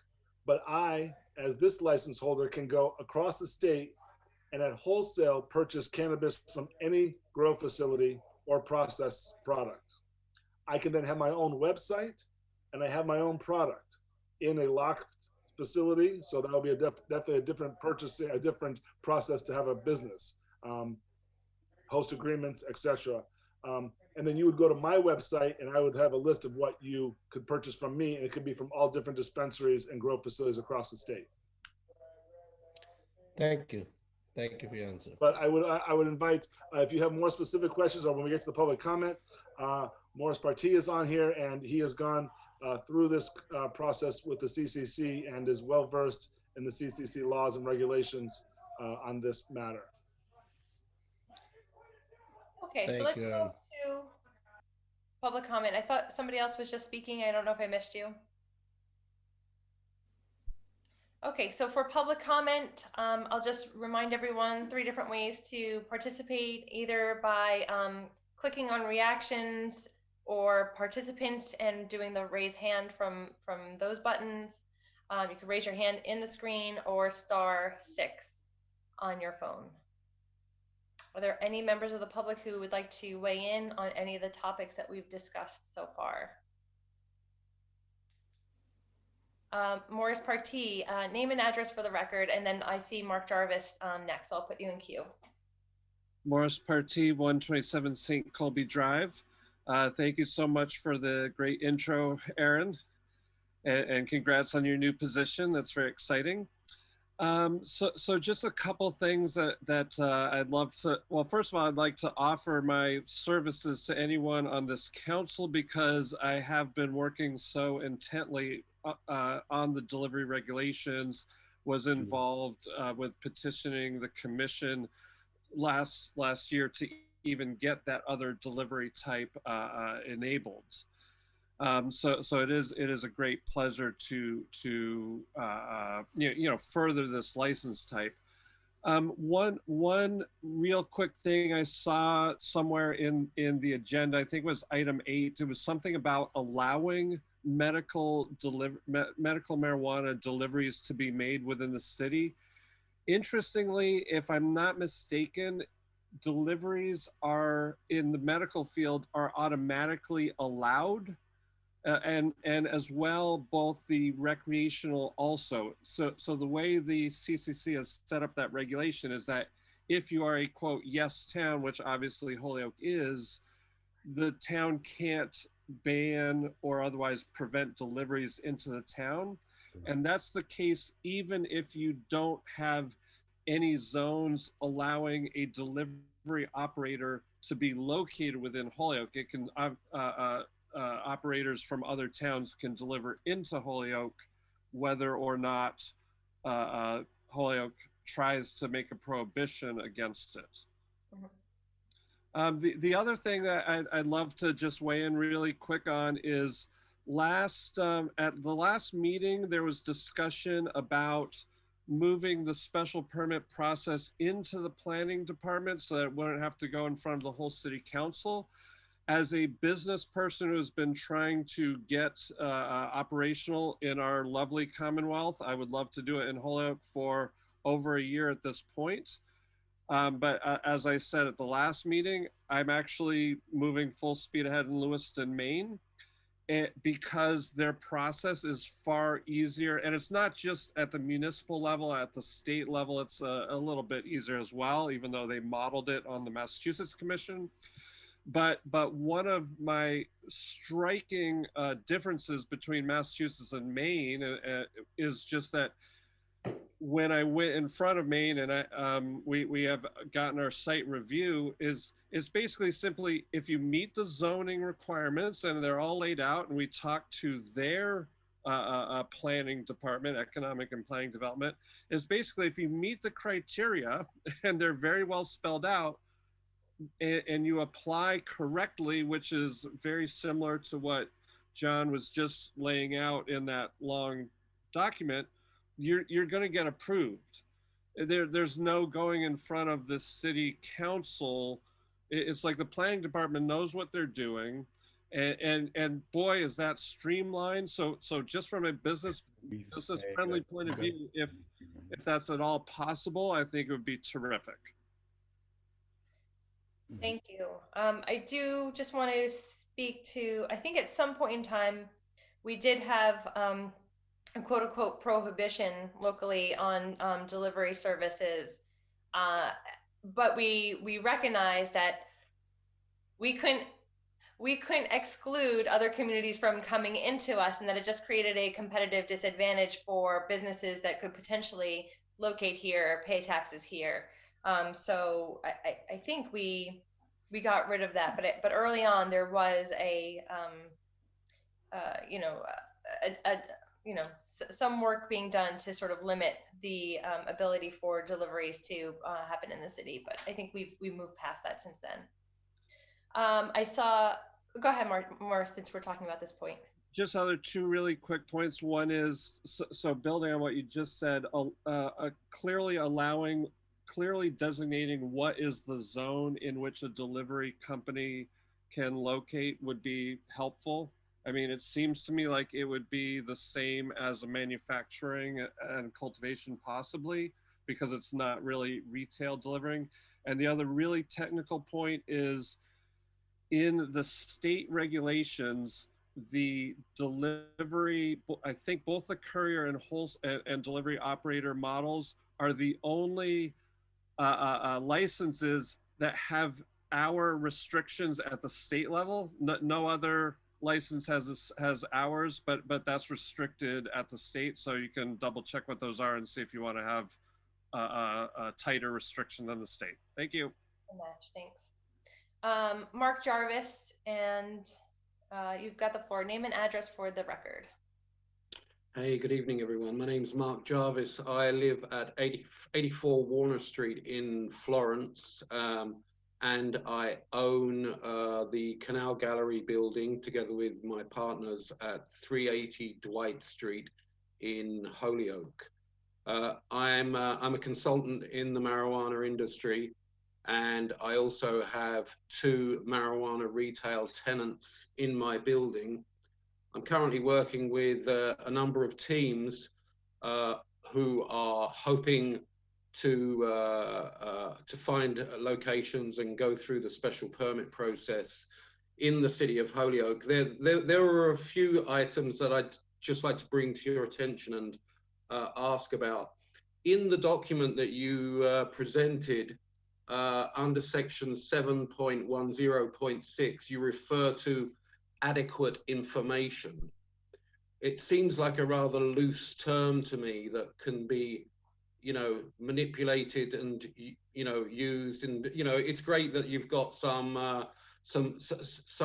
wiggle room, but wiggle room goes both ways when people are trying to put together the correct and accurate information that people want in order for them to move through the process efficiently. Adequate information seems a little vague to me. Sharon, it's in the pre-application meeting number 1. Yeah, the applicant shall provide adequate information. Right. It's kept generally vague because it's as much as you want to provide, because it's only a pre-application stage. This is the pre-application meeting. This is not the formal submittal. Okay. So you're not expected to have full engineered plans. It's whatever you think you need. Aaron is the other. Okay. All right. Just make sure I want to have things in order here. So it's time for the public to speak, and then we could respond after the comments are made. Okay. I also wanted to address the 21-day review period. The application process, certainly on the state side, but also on the local side, is pretty well littered with, 15 days for this, 90 days for that, now 21 days for this. And these do present considerable additional costs to teams. I fully appreciate the usefulness and the benefit of having these periods that allow people to act. I just would like people, I would like us to be mindful of the fact that that all of these set periods add cost to the process, which is fine if you are true leave, yeah. But if you are a small scrappy team out at Springfield trying to get into the industry, it can be very, very difficult to deal with these additional costs. So my question really is, what happens if the city blows through 21 days and they haven't all responded? Is there some wording that says then that process becomes moot because they failed to answer within 21 calendar days? Mm-hmm. He's not helping. Just a question. I'm not asking for an answer. I'm just asking for your consideration of that point, because there's no point setting it at 21 days if there's no consequences for passing through it, in my opinion. And I want to say, I see Ms. Panich's hand, but I do want Mr. Jarvis to finish his comments, and then I'll go back to Mr. Burkott and then over to Ms. Panich. Jeff, back to something else that you said in the when you were talking about the plans, which made me smile. You were talking about like window treatments, and you were saying it's important because if they put bars on the outside of the window, we're going to tell them that they want it on the inside. Well, that would be really useful if you could like make a list of that kind of stuff and share it with the applicant so that he's got a heads up about that kind of thing. And he doesn't have to go back to his architect and get a new set of drawings done to adjust everything so that the bars are on the inside and a further delay. I mean, these might seem like small things, but for small teams, they're really, really expensive. And I think we need to remember, you know, it is true that Holyoke has been extremely supportive of the new marijuana industry, but we're not alone. We are competing with other towns and cities. I went through the process with a team today in Northampton. It's by right. We had a 20-minute meeting with the mayor. That's it, we're good to go. It's important, I feel, that we take this opportunity to not to take anything away from the fantastic technical work that's done within the town and the great within the city and the great need to see that technical work being done thoroughly. But I also think it's important that we be mindful of not adding layers of bureaucracy to what is already a very difficult and challenging process if we wish to be seen as being truly business friendly. Well, the last thing I'd like to add, if I may, Ms. Lisi, is I'd like to thank the police department for their flexibility on the issue of security. I had an issue at my building where I had a tenant who was unable to offer a sally port as a technical solution for security. And the police department, Captain Moriarty in particular, picked up the baton and said, there's no reason why this problem should stop a business from opening. Let's find a different solution. We found a different solution, and the police are now satisfied that my tenant is now satisfied. I would welcome it if we could have some wording added into this so that the additional flexibility may be codified in some way, so it's included in there, and the police department can clearly see that they do have that flexibility. I know they're in charge anyway, but in terms of public safety, but I think that would be most useful, not least because it will open up other properties. It will make other properties suitable for the industry. There are certain properties that are excluded by virtue of the fact that they have no way of providing a sally port. That's all I've got. Thank you very much. Okay, thank you. Mr. Burkott, I don't know if you want to respond to the points that were made, and I do know that Ms. Panich had her hand up. And by all means, you're not obligated. Well, at this point, I'd like to offer it to my board member first. I'm going to tell you that there was a lot that was just said, and I honestly don't remember every comment that Mr. Jarvis just made, but I'm going to throw it to Ms. Panich right now. Okay, thank you. Ms. Panich. You're on mute. The point where I tried to jump in earlier was that I think Mr. Jarvis made a useful point about the time periods, and we should probably address them there. A great deal of the time, we're working under, in other circumstances, Massachusetts law, and there are clearly laid out consequences for what happens if the city blows past various deadlines. And it's things like, if we don't respond to a filed site plan in X number of days, then there's an automatic approval. And we should probably address the question of, just go through these time periods and see, whether there should be specific answers to what happens if anybody misses these dates. But in general, those time periods are there to protect an applicant. A lot of the time when it says we will do this within X number of days, it is to make sure that we can't and don't go on and on and on and just kick the can down the road for 6 months. So, I think that this is perhaps less a concern than it looks like on the surface. And a lot of the other points, I think again, this goes to the review process. With the planning pre-approval discussions, I don't sit in on them. I'm a board member rather than staff.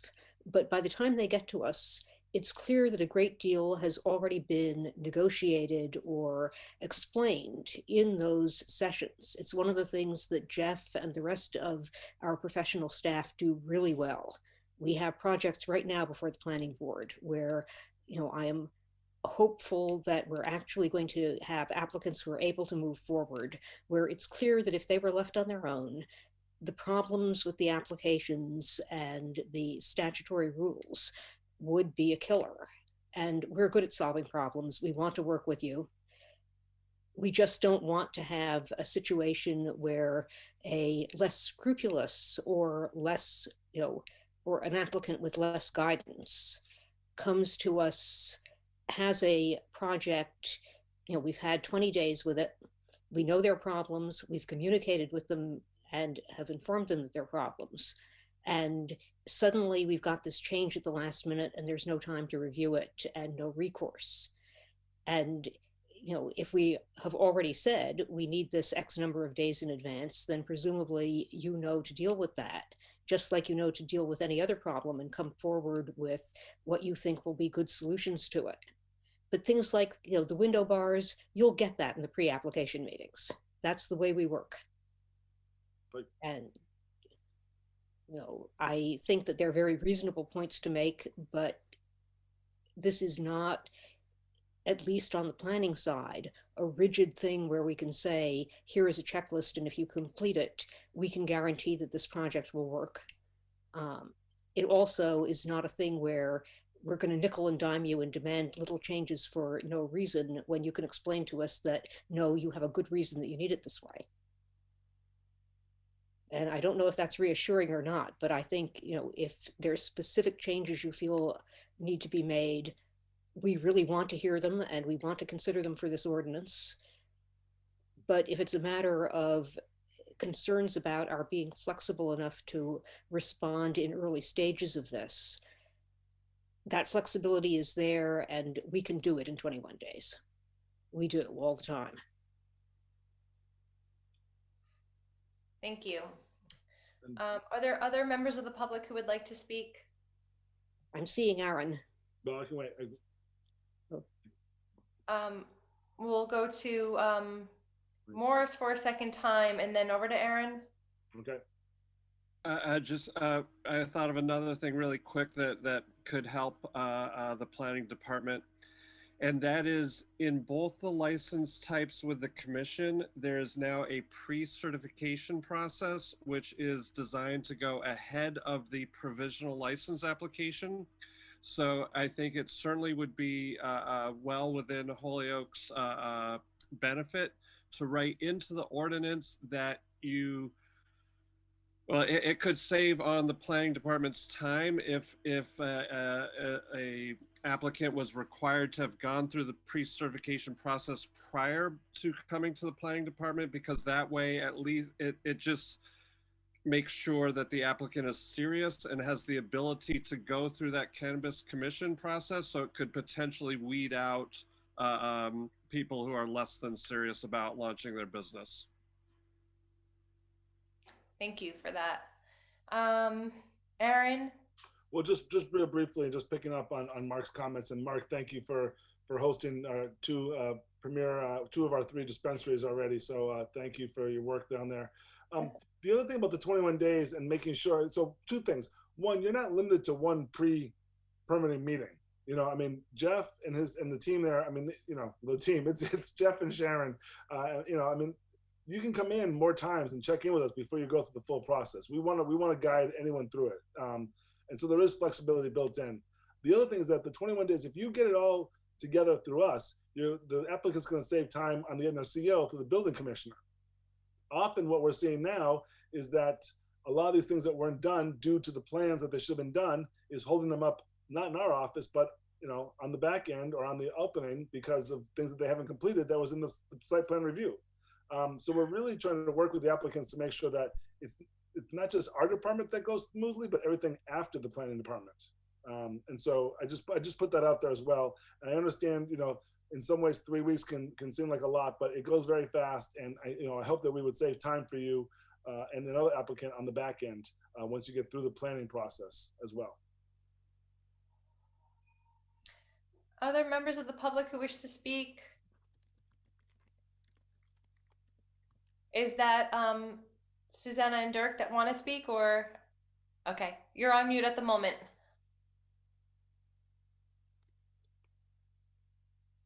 There you go. Can you hear us now? Yes, we can. Okay, so my name is Dirk Alfroth. Susanna, my wife, and I, we own the Baustein building at 532 Main Street. And I remember about a year ago, like you said, we were very pleased when the city voted on the buffer zone, because we are about 400 feet from a school. And at that point, we weren't able to get marijuana cultivation into our building. And so voting on this buffer zone enabled us to talk to some people who were interested in growing this. And it turns out that a lot of these businesses also want to manufacture at the same place. And that is, at this point, still not possible. So I think it's very important that the city votes to put the cultivation and manufacturing into one place, or at least allow it. And it would make a huge difference for us as a building owner, and therefore also for the city to get jobs and businesses into this zone. And we just want to say also thank you to Terry Murphy, who was the one that actually allowed our building to be able to cultivate marijuana. And we have people in place to do such a thing in a small way. It's not like GTI, it's sort of a startup, and grow some marijuana and it reinvests the money.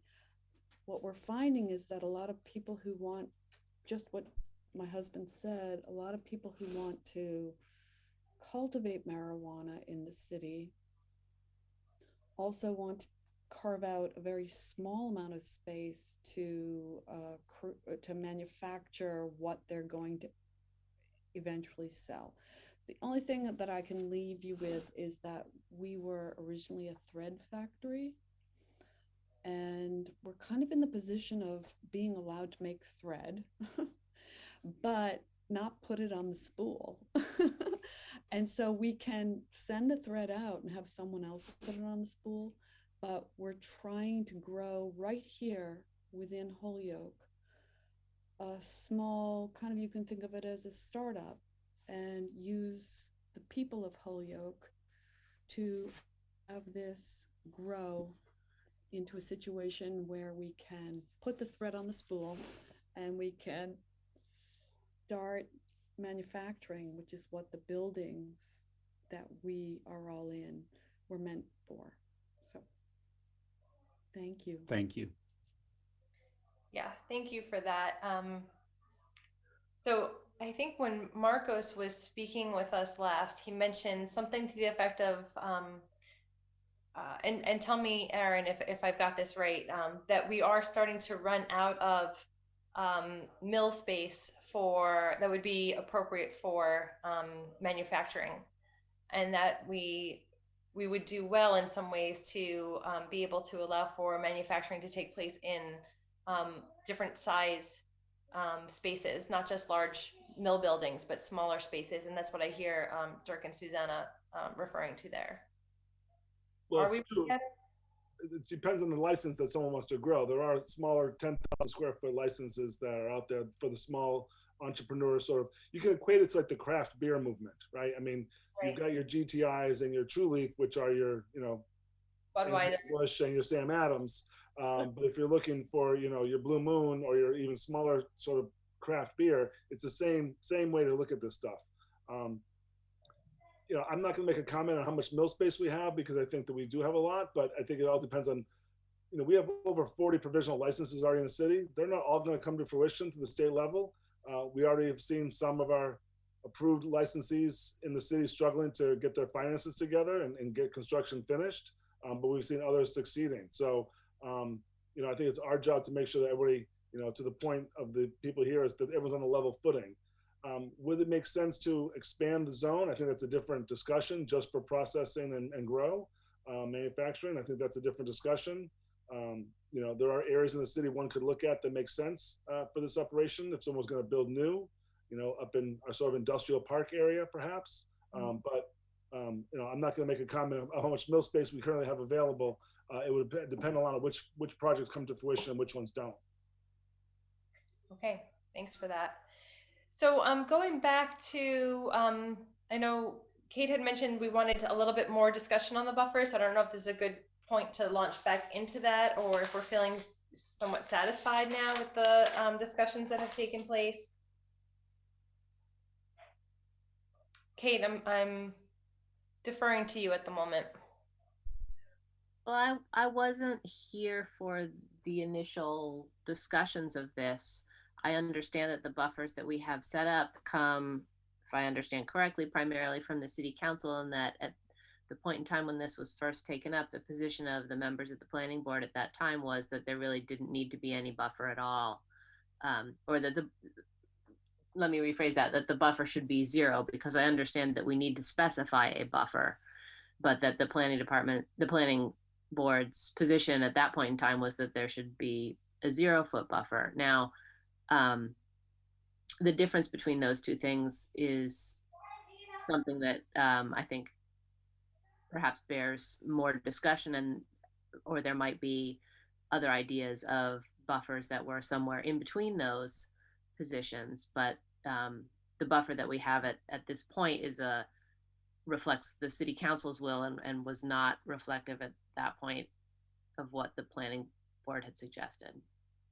So if I may, and anyone can help here, and I don't have the language right in front of me, but I believe that the way, since we were such an early starter, the way that the language was written when we first sort of entered the field was that, you know, the buffers shall be X. And then new regulations came out when it was legalized in the state beyond the medical marijuana, and you know, sort of talked about the buffers in the opposite direction. It shall not be less than, instead of you know, it must be this. And so I think that they are pretty reduced, and it's only in the case where there's a school or a facility where children gather that we have the buffers in place that feel a little bit more conservative. And the discussion there was, so it was originally 500 feet from any school or place where children gather, and we brought it down to 200. But the point of contention in that discussion was it was brought down to 200 for cultivation only. And as you well know, we don't have any sort of specific cultivation designation in the city. It's just manufacturing license or retail establishment. And so it almost, you know, didn't make sense to say cultivation could happen within, you know, this lower buffer, and the rest of the, you know, manufacturing had to happen at 500 feet from any school or location where children gather. And I think that is corrected. I believe I saw it being corrected in the way that the language was written, to just say, you know, the MME license is allowed to occur within 200 feet to 500 feet from any, you know, place that there's a school or children will gather.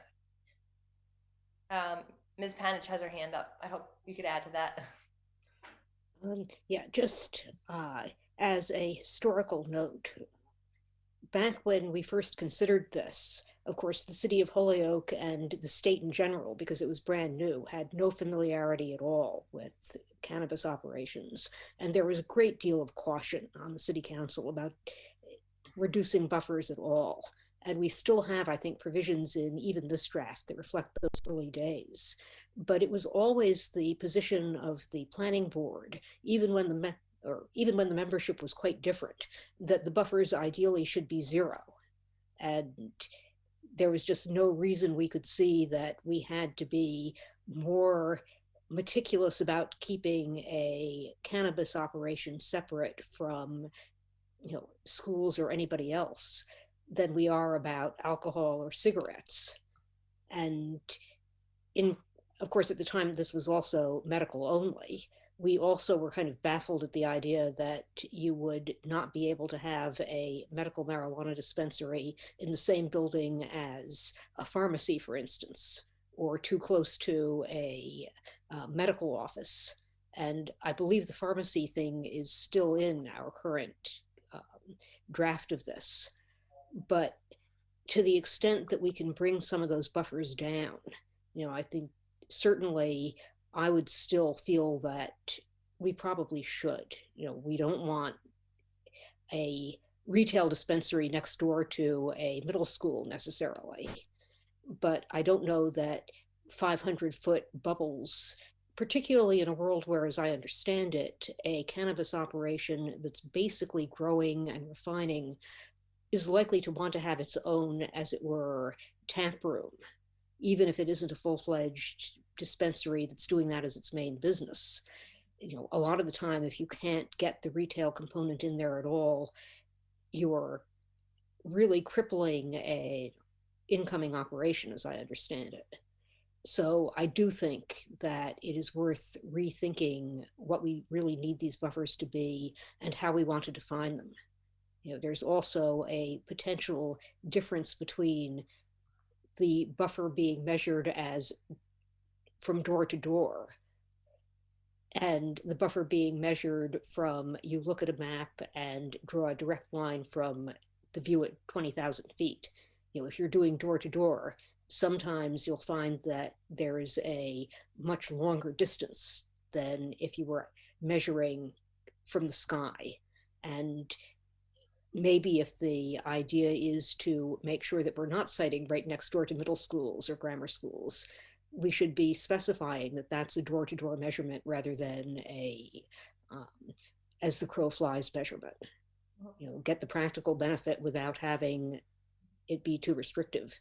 And I will turn it over to whoever the chair would like to call on next. Thanks. I do want to note, I just ran through the ordinance language really quickly, and I don't believe we have any buffers there except for the schools. And it says that it shall be 200 feet, and then if you're within 200 and 500 feet, that there is a process for sort of getting permission or like a thumbs up from the school saying that there's no objection. But I don't see any buffers otherwise. But if if I'm wrong, I would love to be corrected, perhaps by somebody from the planning staff. I did see Mr. Kelly's hand. Thank you. I just want to echo what two colleagues said. I agree with their comments, 100%. And I also feel that another factor that we've had, some experience with facilities that, with MME, there really is no public access. And, the security protocols around those buildings make them, pretty secure. And, clearly, I think initially you want to be very cautious and have wide buffers. But, I agree. I don't see any need for a buffer because these are pretty much, they're kind of closed buildings. You're not going to get out of them at all, without proper credentials. It's very different than a retail, dispensary. So Jeff Burkott, can you easily sort of answer this question that's out there? I don't see in the language any buffers for any facilities except for the MME within 200 to 500 feet.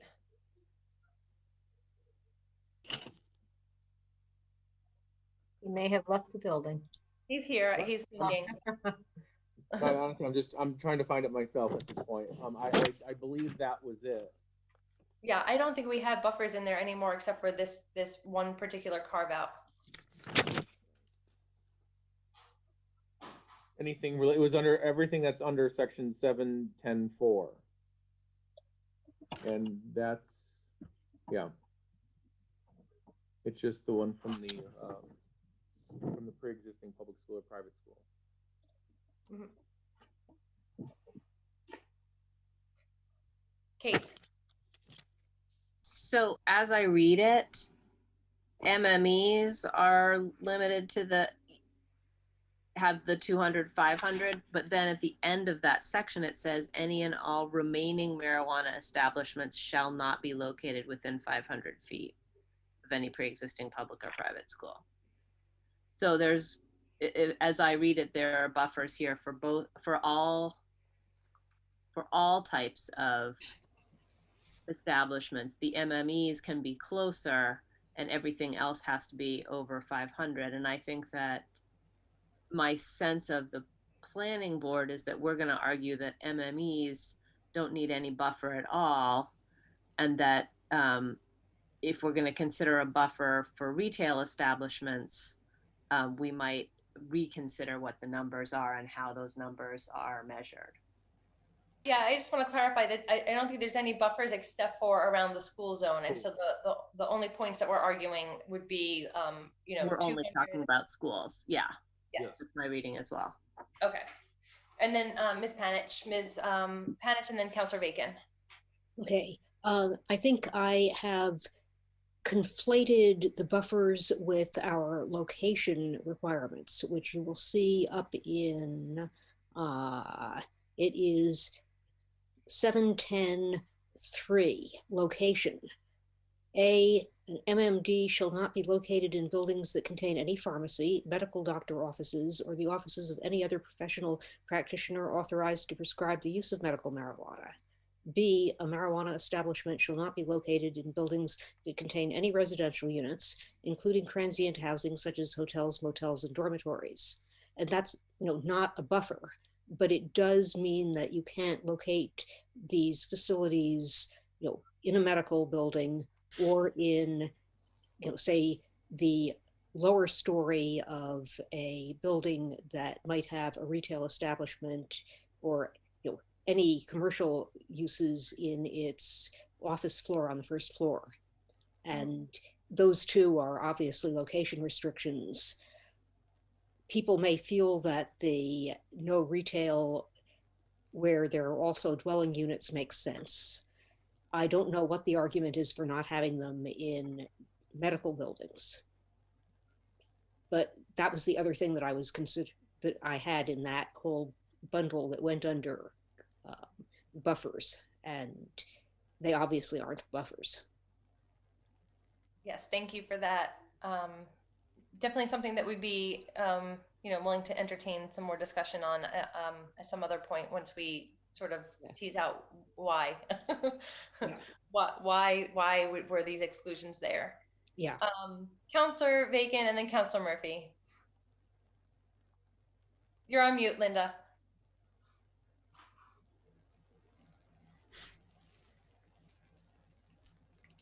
So just to give some context to what is in the ordinance, in the initial buffer discussions, my recollection is it was related to dispensaries and not wanting them near particularly middle schools and the like, should the zoning bring it within 500 feet of the school.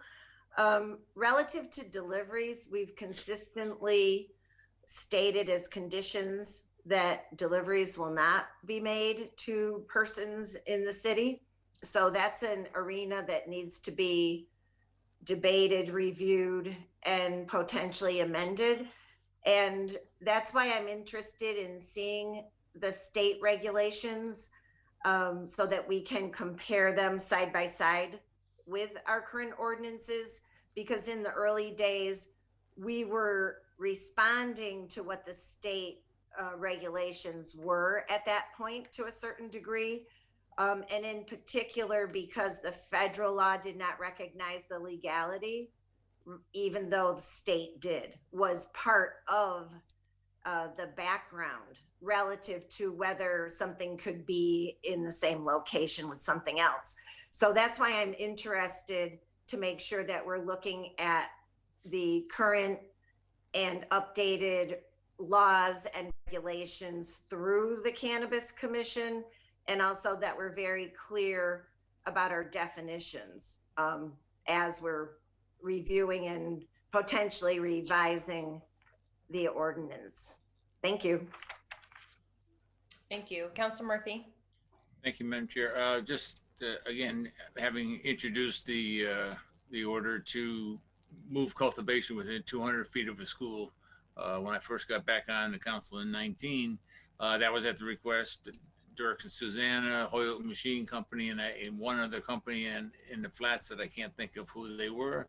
But the part about the schools, you know, I was asked, and I did meet with the principals of the schools, and I met with the receiver, and there were some issues of concern that they'd like to be notified of these kind of things. So that's how the school part got in there, to make sure that, you know, they were feeling like there was not going to be any jeopardy for their students. And I will say, I certainly was very conservative when I started in terms of this, and I'm still conservative in terms of how I deal with it. But I'm listening, and I'm trying to see what I can go along with. But that's how that all started. I mean, I did it to try to find a way to bring, and I was originally had someone who was a cultivator that looked to go into one of those buildings. So that was the first contact I had. And at that point, they were restricted.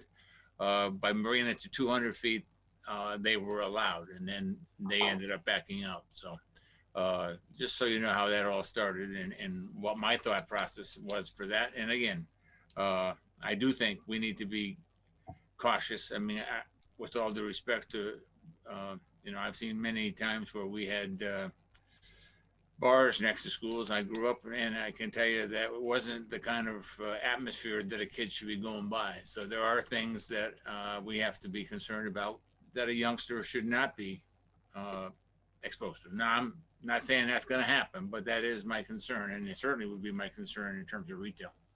Thank you. Right. So I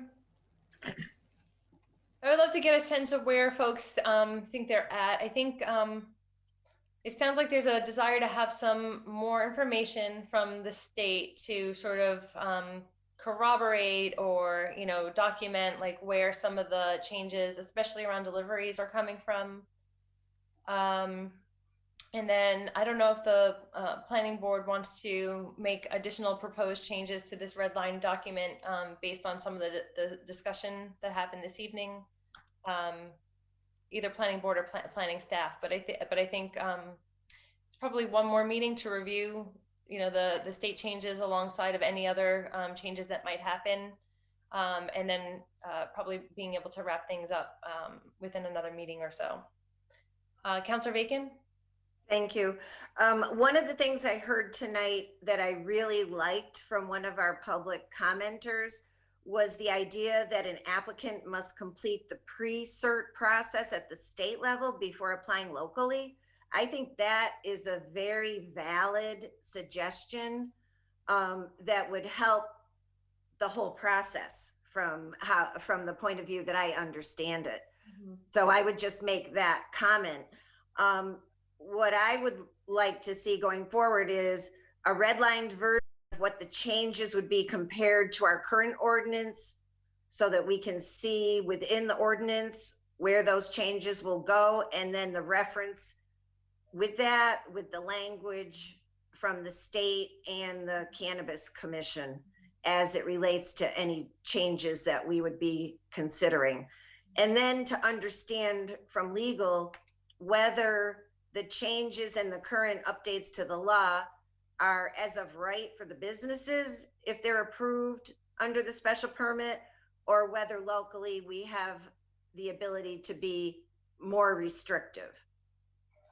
So I just think it's important for us to understand A, what we can and can't do, and B, to be able to see side by side what we're changing from and to should these things get voted through.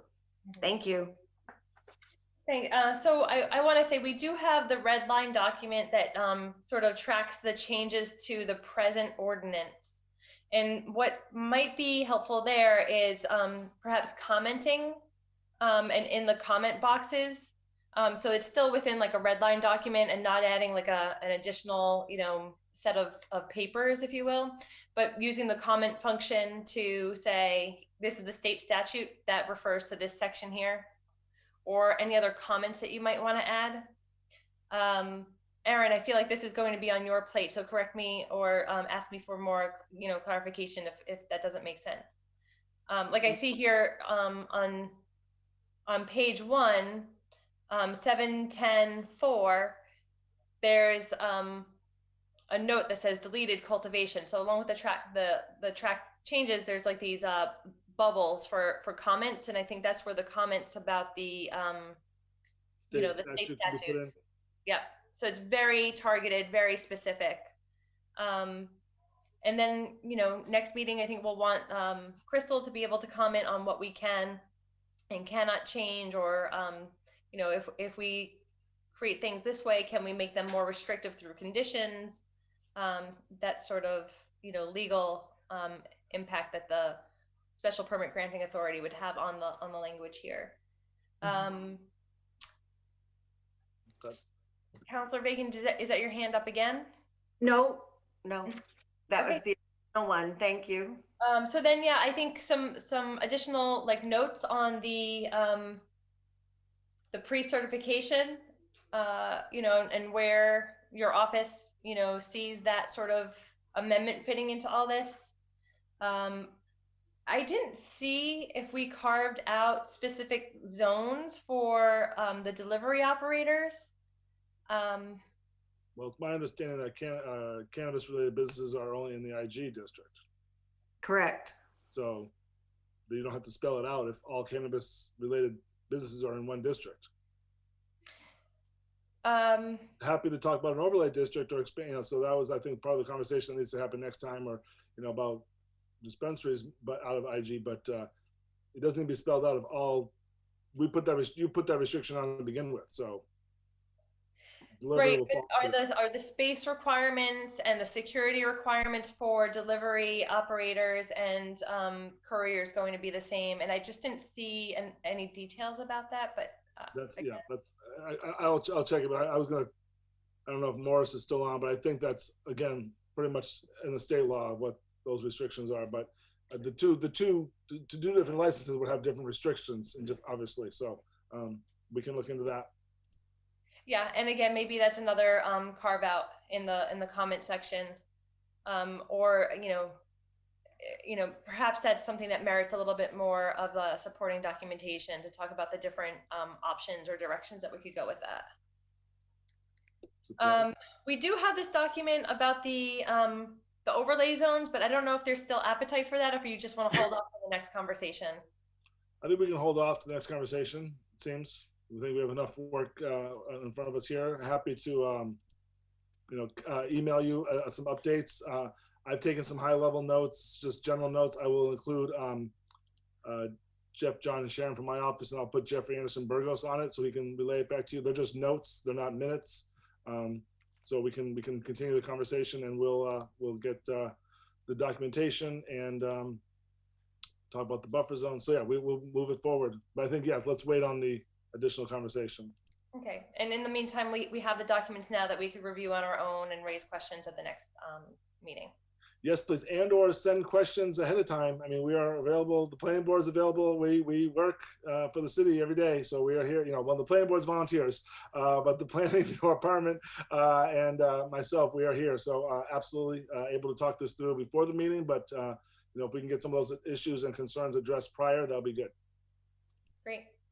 Other comments from any of the committee members or planning board members?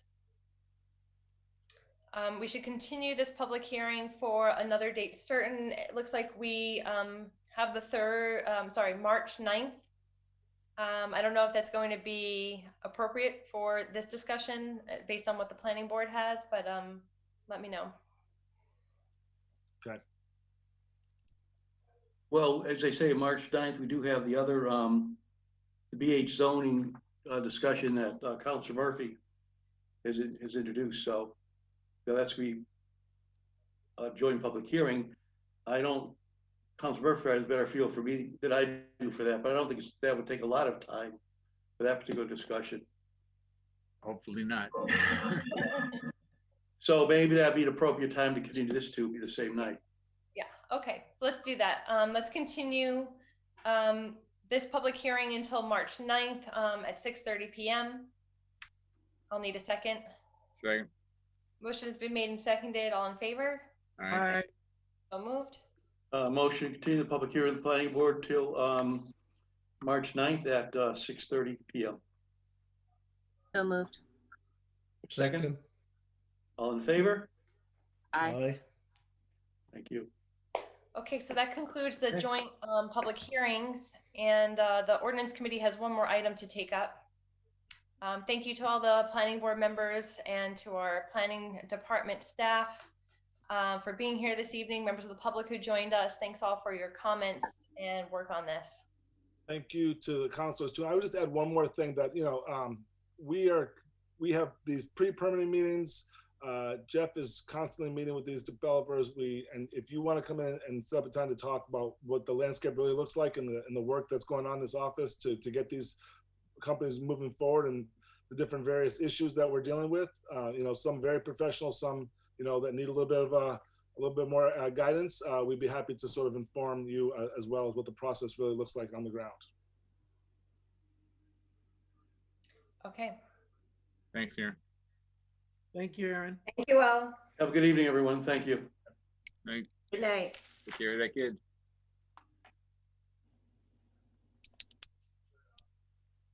So I'm just pulling up this agenda again, and it seems that it's item number 12. I'd like to make a motion to take up item number 12. Second. Motion has been made and seconded to take up item number 12.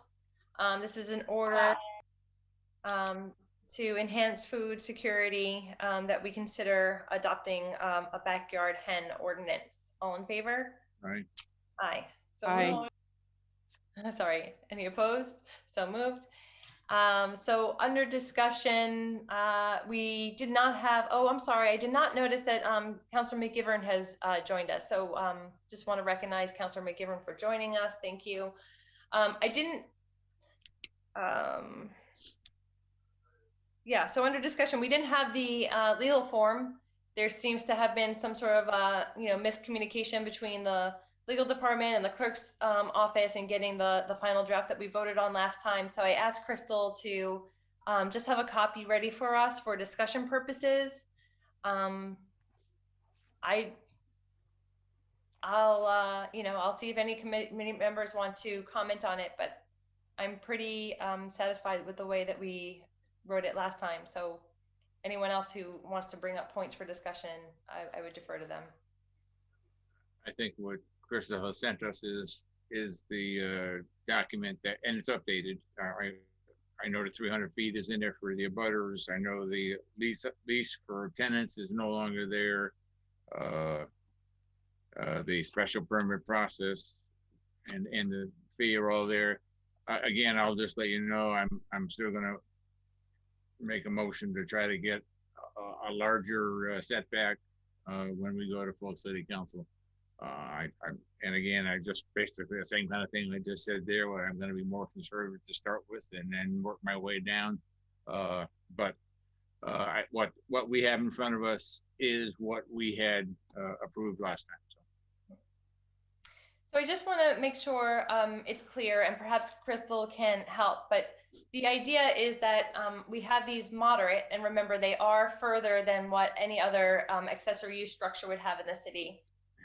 So if we start out with something that's moderate, it may fit more properties, and then the city council, through its permitting authority, special permit that, you know, was really a big compromise.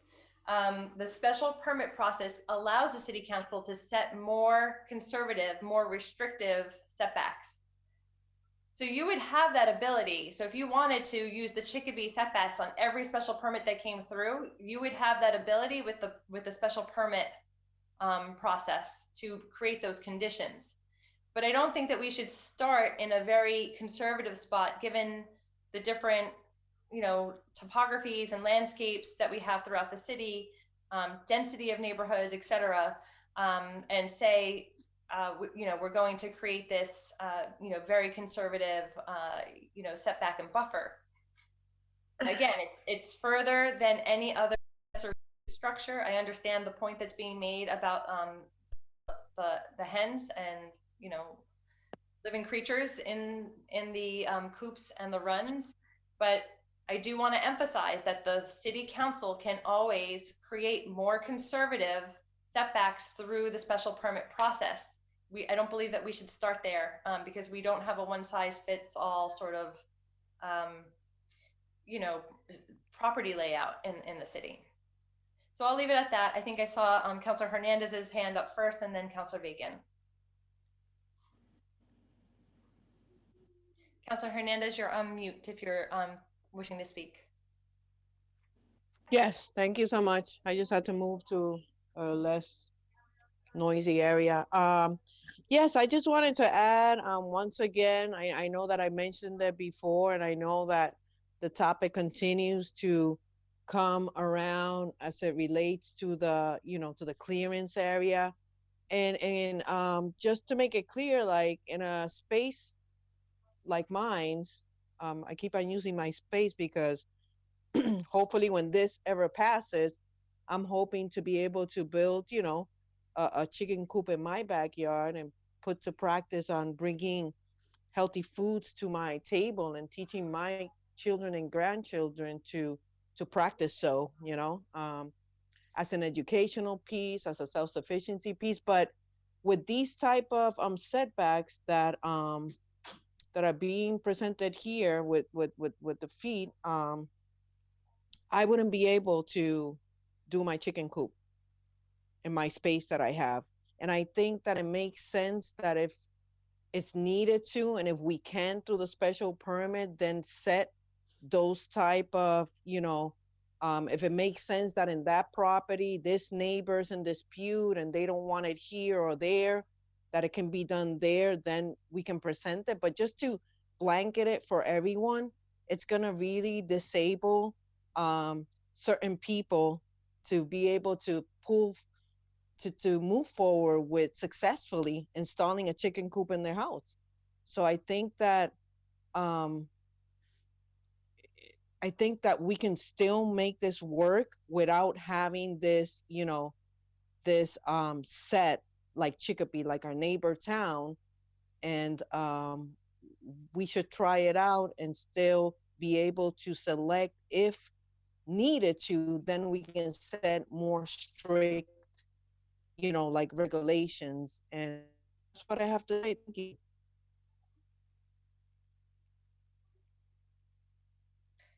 I think Libby froze, unless it's my computer that froze. She's back. Yeah. Wait a minute, did you guys hear everything? The last bit, we lost you. Just the last sentence or so. Oh, well, let me just summarize it. I just think that we shouldn't blanket everyone. And if through the special permit, like if we think that, there's some type of dispute and we can then make like other conditions for that specific, situation, and that can be done, that would be great. But not like off from the, out from the cage, come and say, oh no, this is the clearance right here and it's set, that'll disable like people like me from moving forward to successfully install and be able to have chickens in my backyard if I wanted to. So that's what I had to say. I think that it's a win-win situation. And I think that once it's implemented, we're going to be like an example. We're going to be able to do it and do it well. Thank you so much. Thank you. Councilor Bacon. So thank you. My point's just a technical one. I think whatever buffer we put into ordinance, I don't believe by special permit we could make it more strict. I think we could make it less strict, but I don't think if we say 8 feet, then we can say to the person, no, you have to have more. Well, this is the I point. don't think we should that's have within our purview once we set that rate. I think the comment was made that we could make it less, but I'm not certain that we could. No, I think the ordinance itself creates the minimum threshold that needs to be met. Correct. And so it could go further away from the house. You could create deeper setbacks. Exactly. You can't relax the setbacks. You could create more stringent setbacks. Exactly. But I mean, I do want to emphasize this point because we are creating the minimums. We could create, you know, through conditions, we can create additional setbacks and buffers that are further away from the property line. We cannot create less. And that's why starting at something that is more reasonable is more reasonable. Crystal, can you just, you know, corroborate that for us and make sure we've got it right, that we could, through conditions, create more strict or deeper setbacks as opposed to being able to relax them through that process? Sorry. So setback, I mean, I just correct. need a motion to suspend the rules and allow legal to speak. Second. Motion is made and seconded. All in favor? Aye.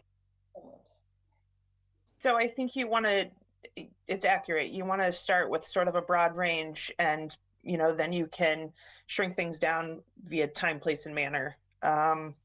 Setbacks are tough, though. You don't want to get in the habit of really singling out certain people. That could become a problem as well. So I think you sort of want to try and find a middle ground so that we can sort of be accepting these across the board rather than individually making different rules for different people. I know that's going to be difficult because, you know, some houses are just naturally set on funky lots sometimes. So it's hard to tell where a side lot or rear lot might be.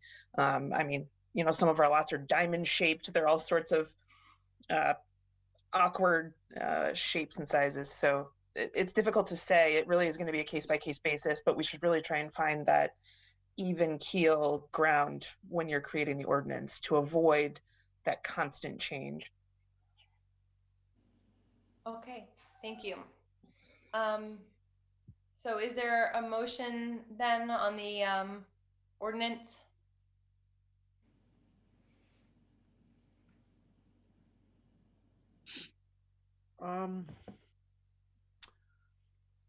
I'd say for me, it seems it's all set and ready to be sent to full city council for a vote. And we have the legal form, right? We have the full legal form. Yeah. So is that a motion to adopt? Yes, I'm sorry. Motion to adopt and send to full city council meeting for final vote. Thank you. And is there a second? Second. Motion made and seconded to send this legal form to the full city council for approval. All in favor? Aye. Aye. I'm sorry, under discussion, Councilor Bacon? Yes, I would just like to note that while I do appreciate all the passion and the discussion that we've had on this matter, the objections that I raised to this expansion in the beginning and the concerns that I have had remain essentially unchanged. And I know there have been a lot of proponents of this in the public forum, but there's also been feedback from the constituents within the wards. And I find myself as the Ward 5 counselor, of course, in a unique situation in that most of the ward already allows this use by right. So I'm in a rather unique situation that most of the people that would want to do it in the ward I represent already can. But for the concerns that I've already expressed that I don't want to go through the list of again, and in light of feedback I've received, I will remain a no vote on this. Thank you. Okay. So on the motion to approve the legal form and send to full city council, all in favor? Aye. Any opposed? No. So it's a 3-2 vote on the legal form. Okay, I think that concludes our agenda. All in favor? Motion to adjourn. Yes, motion to adjourn has been made and seconded. All in favor of adjourning? Aye. So moved. We are adjourned. Good night. Night. Good night.